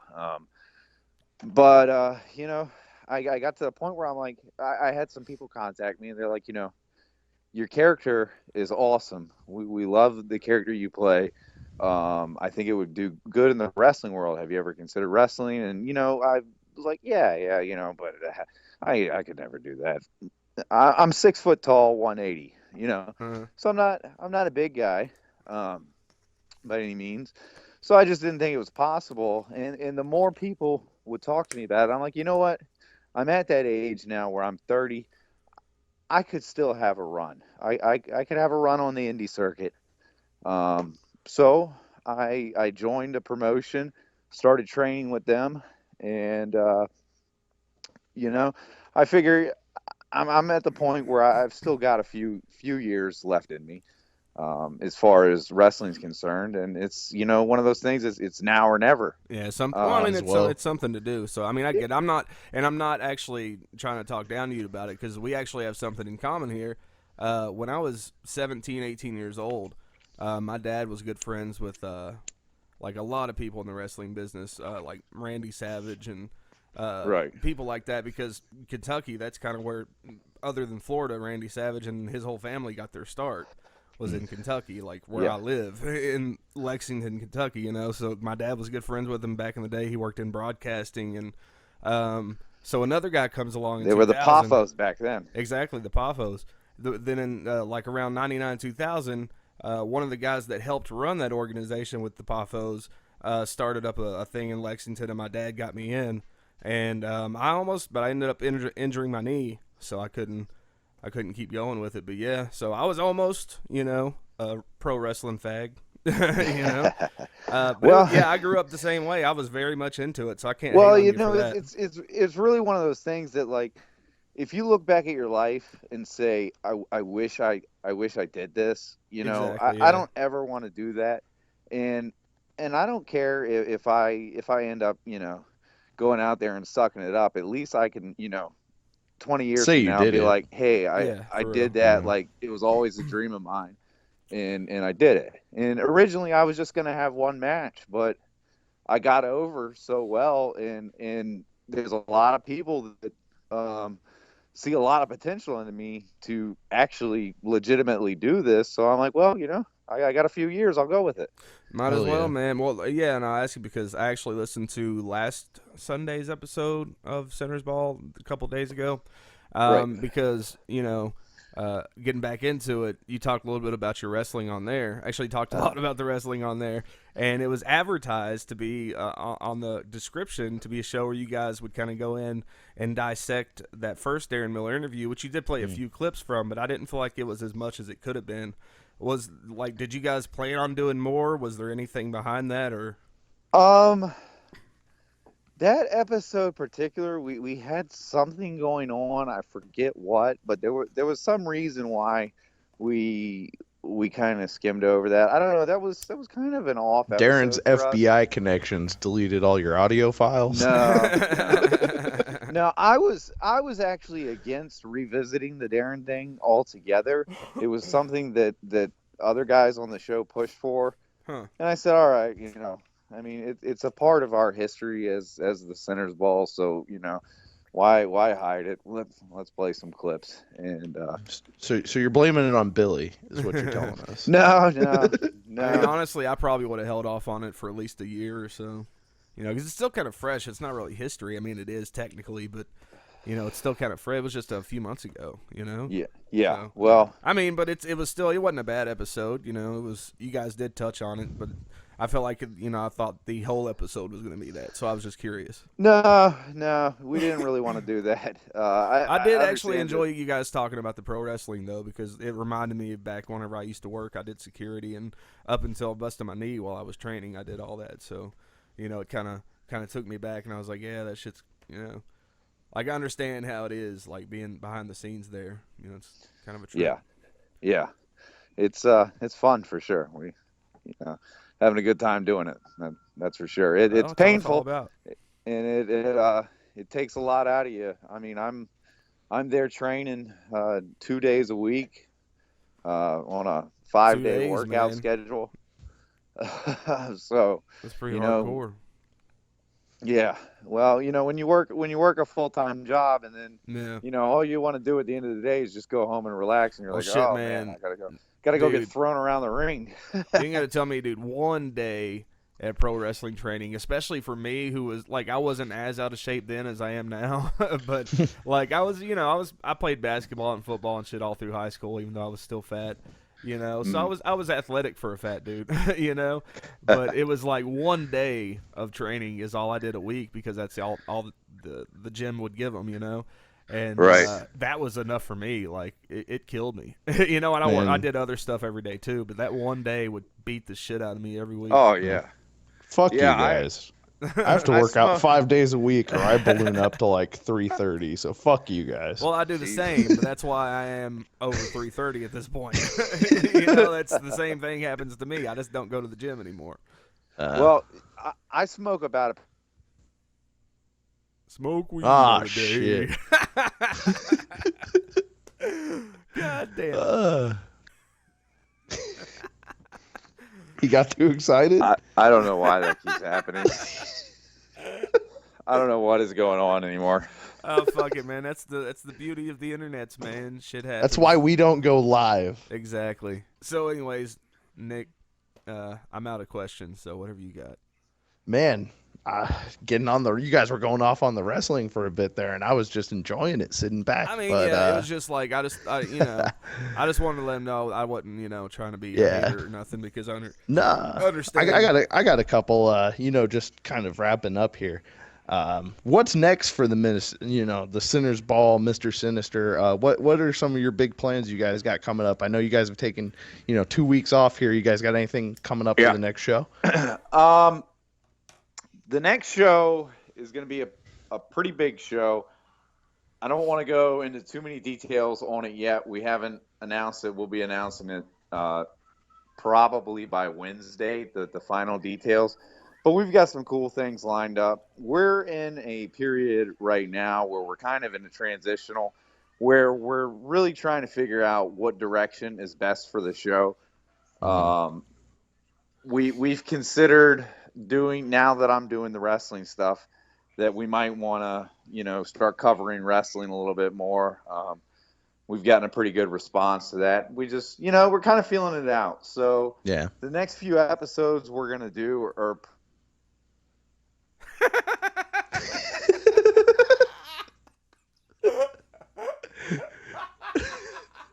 Oh my god, dude. Oh. Jesus. Jesus. Am I on Punked right now? I wish you were, man. I wish I was doing this on purpose because it's too fucking funny. Man. Anyways, the next few episodes we'll do will probably all vary from each other, and we're just going to go with the feedback on which way everybody wants us to go with the show. We're still trying to find our niche. But you're not going to have Darren Miller hosting anytime soon.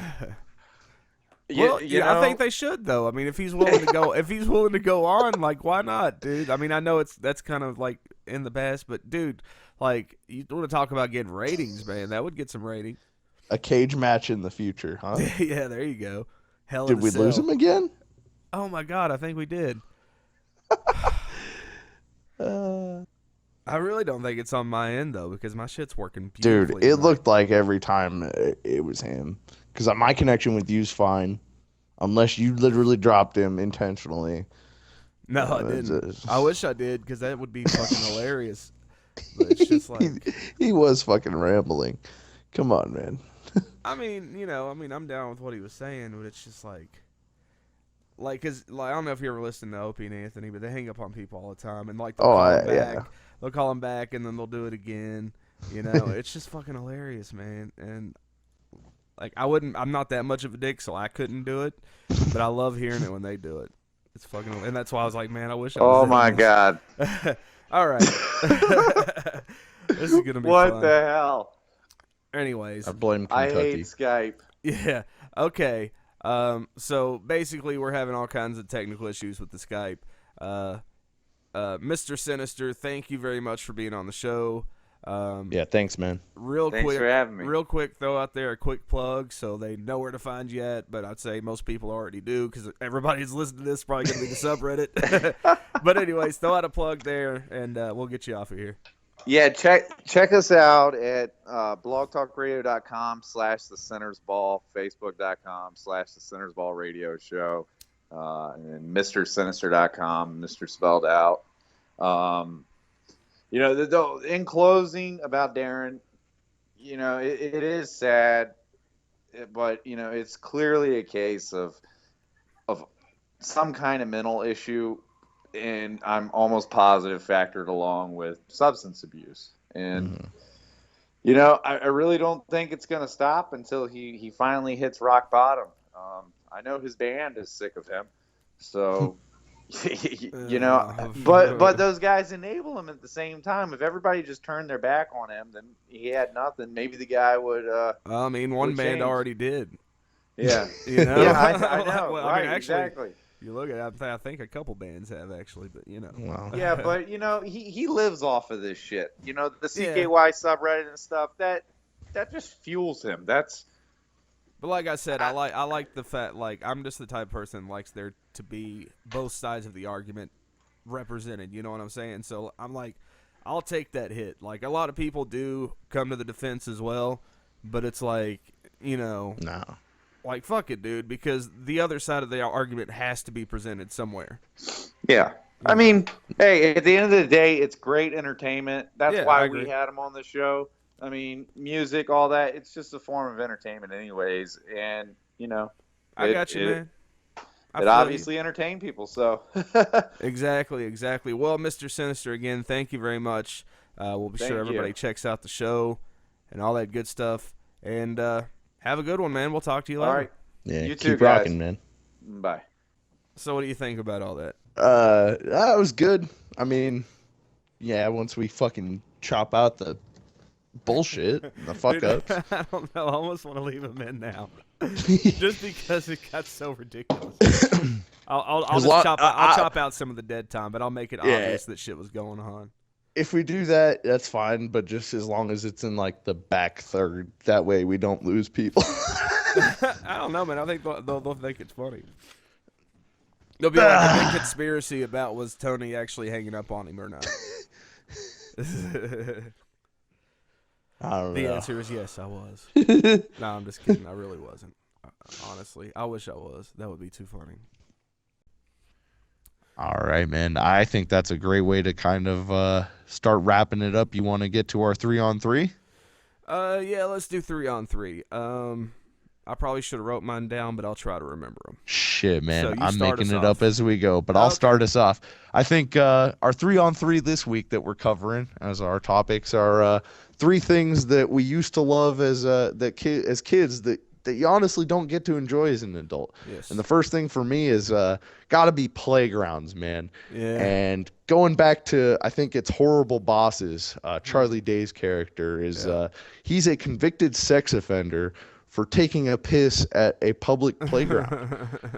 I specifically remember as a kid, I took many pisses, intentional and unintentional, on the playground. You just whip it out anywhere and start peeing. You don't give a shit. You can do anything you want at the playground as long as you cover it up in the end. That's what they have bark chips there for. Yeah. Barf, piss. And if you pooped your pants, you might be able to hide it. But you know what? That's the thing I really miss the most. And you could get a workout in and no one would judge you. But you go and try and play on a playground as an adult, there's all these stipulations. Parents start looking at you funny.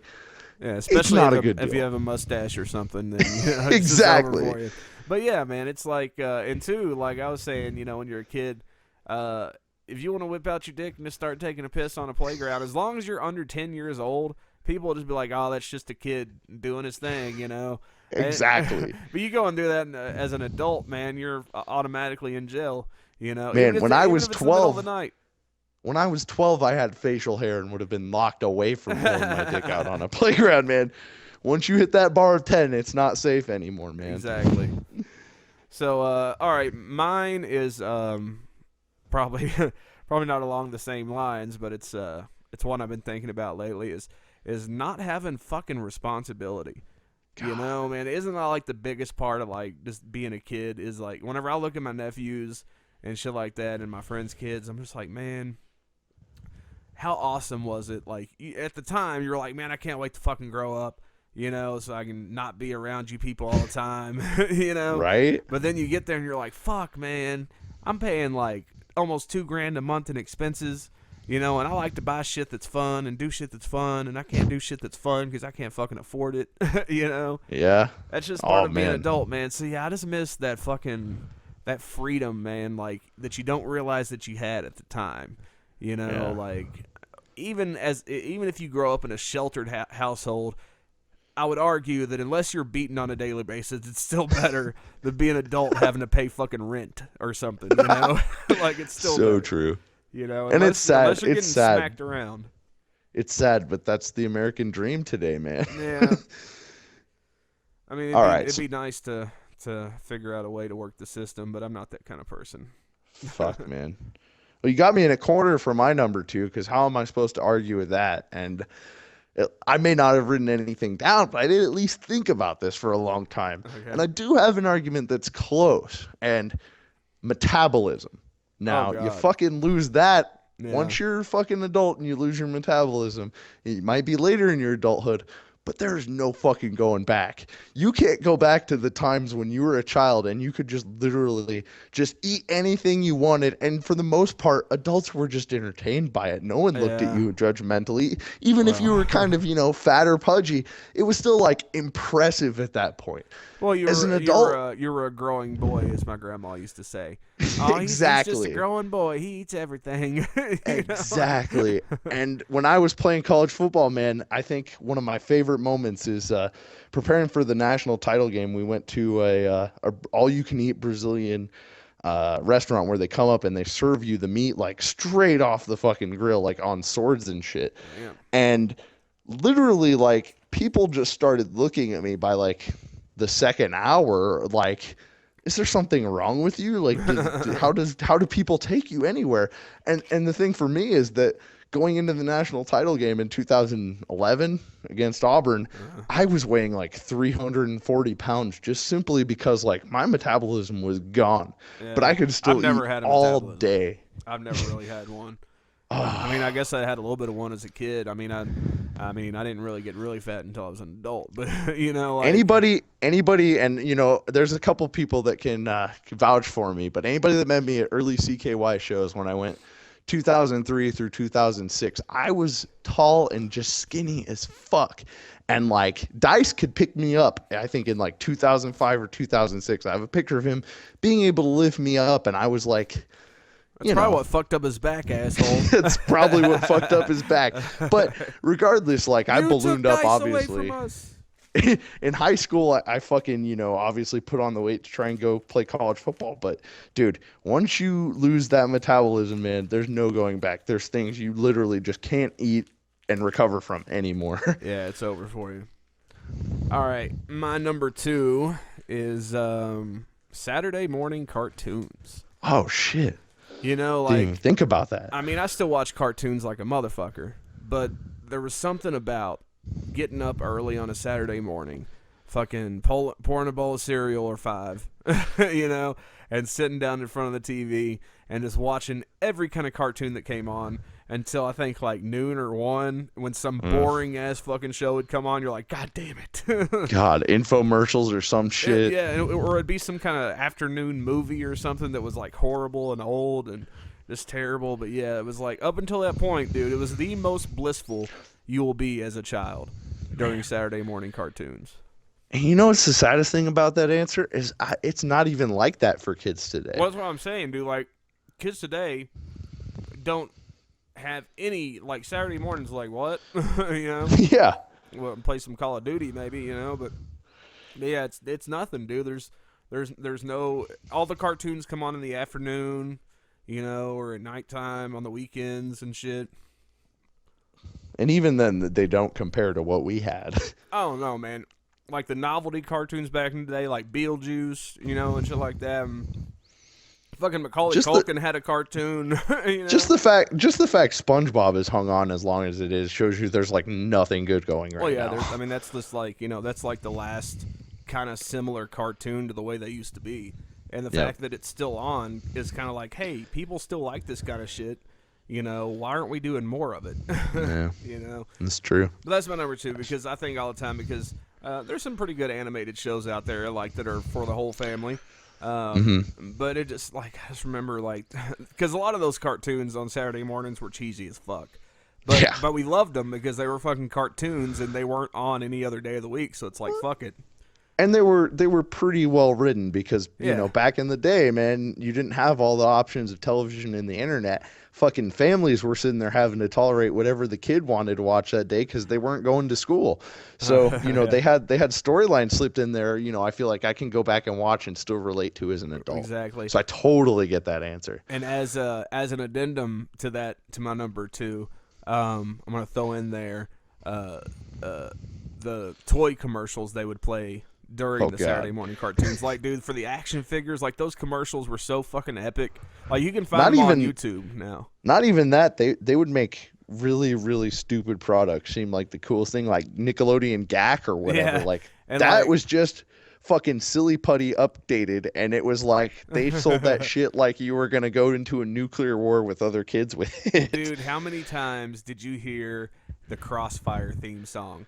Oh. Crossfire! You know, I you'll did get love caught in that. the crossfire. Crossfire. Yeah, dude, like there were like certain commercials that played like 3 times in every fucking show that came on for like years.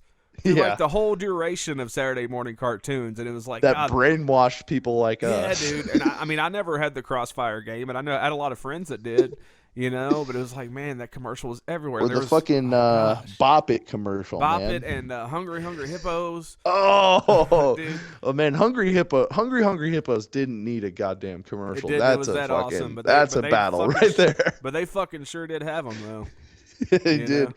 Oh man. So I think, God, my last one. That's a good transition point from there. My last one is just in general the acceptability of an adult male, in particular, having toys. And I know at my desk at work is about the only place I'm allowed to have them because my girlfriend is literally just like, okay, Nick, you're 26 years old. Just because you like Thor and like, you know, the character and are glad he's getting movies doesn't mean you need to go buy the realistic action figure. So what I have to do at that point is have this really bad shame trip when I go purchase it online and have it delivered directly to my office so I can keep it there. So I just wish I could be a kid again so I could have the toys I wanted. Well, hey, man, It sparks creativity. That's why I only date girls that are cool with action figures. Oh man, And there's you know, very few of them in the world, so you know. and my problem is I saddled up early, man. I've been Yeah. dating for the same girl for, you know, over a decade now, and it's Ooh, like man. I should have caught on the toy thing earlier. At this point now, I've just got to deal with it. I feel you, and I get it. I really do. But you know, I've been fortunate enough to be choosy because I don't Man. really care that much. Like, you know, it's like fuck it. I'll go. You know, I'll wait on the right one that's cool with everything. You know.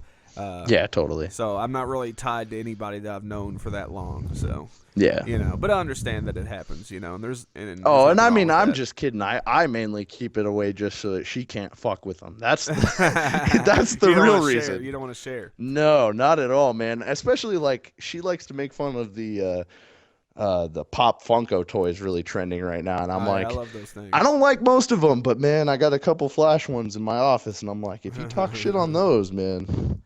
Yeah, that's pretty awesome. All right, so I come up with another 3. Yeah, number 3. Yep.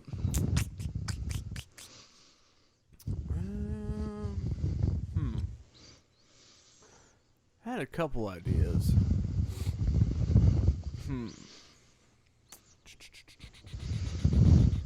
Fuck it, roll with your weakest one. I don't care. It's not like we're gonna throw this up for fans to vote like I want to. Well, we Nah. could try. No, I'm just kidding. We're definitely doing that. I want your weakest answers. I'm trying to fuck with you here. Yeah, I don't know, man. I had one and then I lost it. Shit. You know what? Playing in ball pits at Chuck E. Cheese. Fuck, dude. I was totally gonna say if I have to just pick one for you, man, like McDonald's play places or something, because especially for me, man, as tall as I've always been, like a foot taller than everyone else my whole life, like that was a wrap when I was like 6 or 7, and people were like, "You're not allowed to go in there anymore." I think I was still playing in ball pits till I was like 13. Don't lie, Tony. Darren Miller's seen you fucking creeping into ball pits just last Hey, week. If I still could to this day, I fucking would. You damn right I would, man. If I could get like a ball pit as big as my apartment, dude, that would be so fucking awesome. That's why we're having this argument, man. That's exactly why it's a good fucking answer. This is like, man, why couldn't we still do those things? Oh, yeah. The fucking level of creepiness of a fucking 330-pound man wanting to be in a ball pit. Exactly. But yeah, that's, I mean, because I'll take my nephews to Chuck E. Cheese every once in a while. And, you know, we'll play some video games. Because they still have some pretty decent arcade games in there. You know, and I'll see the little kids playing in the ball pit, and I'm like, man, you know, that was so much fucking fun. Like, because now, like, because see, back then, you could get in, and you could totally immerse yourself in the balls. You know? Like, you're completely underneath them, and it's like you're at the bottom of a fucking ball ocean or something. You know? But these days, you go in, and it's like barely over your foot. And you lay down, and you're like, well, I just feel like I'm laying down surrounded by balls. You know, so it's not nearly the same fucking experience. So you would have to have one the size of your fucking apartment just to enjoy it, I would think. How did I know we wouldn't be able to make it through an episode without your immersion into balls, Tony? I know, right? I was just thinking that as I was saying that, man. We almost made it through a whole episode. Oh, man. But, you know, it's so true, though, and this is one of my alternate answers because I went to Dave & Buster's for my birthday back in December, and it's like they try to recreate that whole feeling. But at the end of the day, when you're the one that has to pay for it and you're the one with the transaction of money and you have to buy the drinks and you have to get yourself home, like, dude, Chuck E. Cheese as an adult just doesn't work. It fucking sucks. Like $5 in tokens feels like a fucking fortune, you know? Exactly, right? Like and especially because like at Dave & Buster's, you know, they just put it on a card and anything, you know, you give an adult a card, you don't fucking monitor that balance anymore. You just start fucking swiping. Yep. That's what I did last time I went there. God, Ended love up that spending place, like though. $50. Oh, man. Can't even. I wanted to go for the Super Bowl because they had unlimited wings and fucking like a $10 play card for $20. And I was like, I could make that worth the value. That's another thing, too, I wish was still around was, like, actual arcades. Like, did you ever go to, like, an old-school arcade back in the day? Dude, that's the one thing I loved about my college is I think, like, when I was a sophomore or something, they opened up a barcade out of an old dance club. Dude, like an old, dingy, fucking, just an arcade with all the coolest games, but Dude. Oh my God. Not only that, Portland, the Roseland Theater where Smoky CKY used to come through, man. There's a I think it's called, I forget what it's called. It's across the street, like Ground Control, and it used to be like a really dingy ass fucking barcade, and I think 2006 Jess even purchased like Burger Time or something from this fucking place, like old school ass games. And then in like the past 5-6 years, they just went and renovated, and they are like top of the line, like bright fucking flashing lights. Awesome. Some old games, some pinball, like old. Oh shit! And I lost my mic there. Lost you I'm for good. a second. But dude, it was just the best. Like I would go there before every single show. I think I saw a Coheed a couple times where I'd go and just get blasted before at the barcade over there and then go see the show right after. Yeah, it's the awesome, best. Man. I wish we had a fucking arcade around here, but we just don't. We got Chuck E. Cheese, and we got fucking this place called Gaddy Town, and I think there's the Dave & Buster's in Cincinnati, but yeah, we don't really have anything like that around. There was one arcade in the town I live in, and it lasted for I think 6 months, and then it went out of business. No money in it, man. It's tough. Yeah. Well, and too, like they had shitty games. Like they had a few good ones, but most of them were shitty. You know, so and they were kind of going for this whole family friendly thing. It's like, dude, people that care about arcades still are my age. You know, There going to be some kids that are into it too, but most of the people that want to go are going to be people that remember arcades. You know, the way they used to be. So fucking make it like an old school arcade. You know.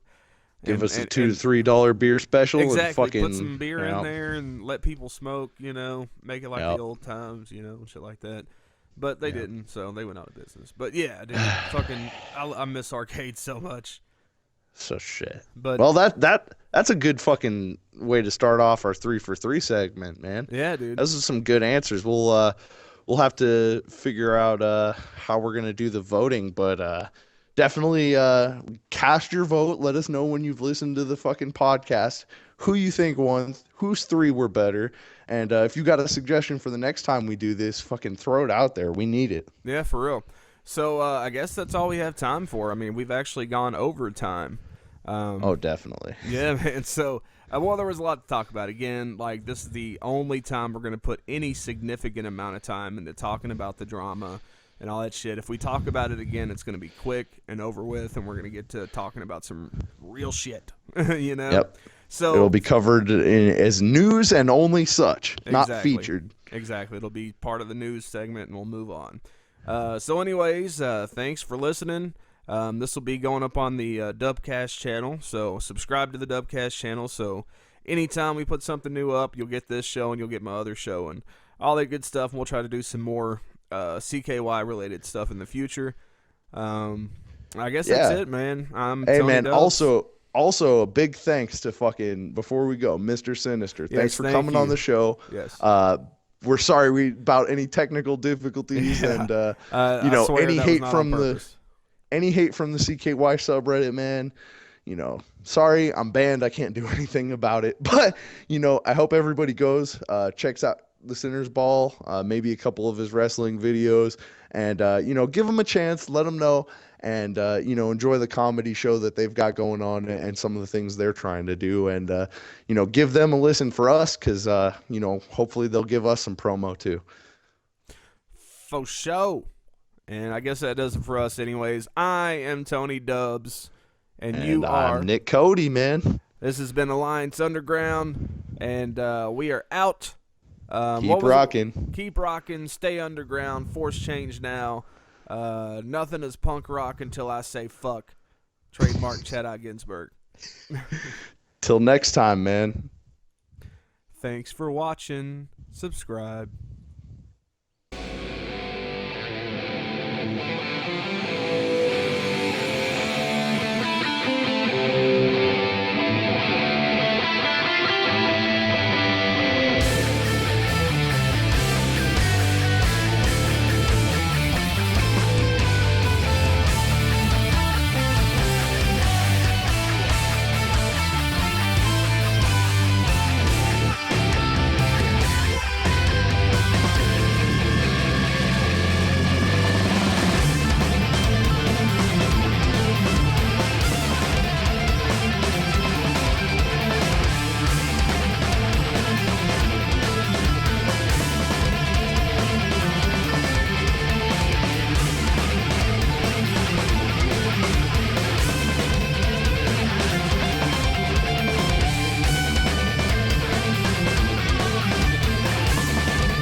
Thank you.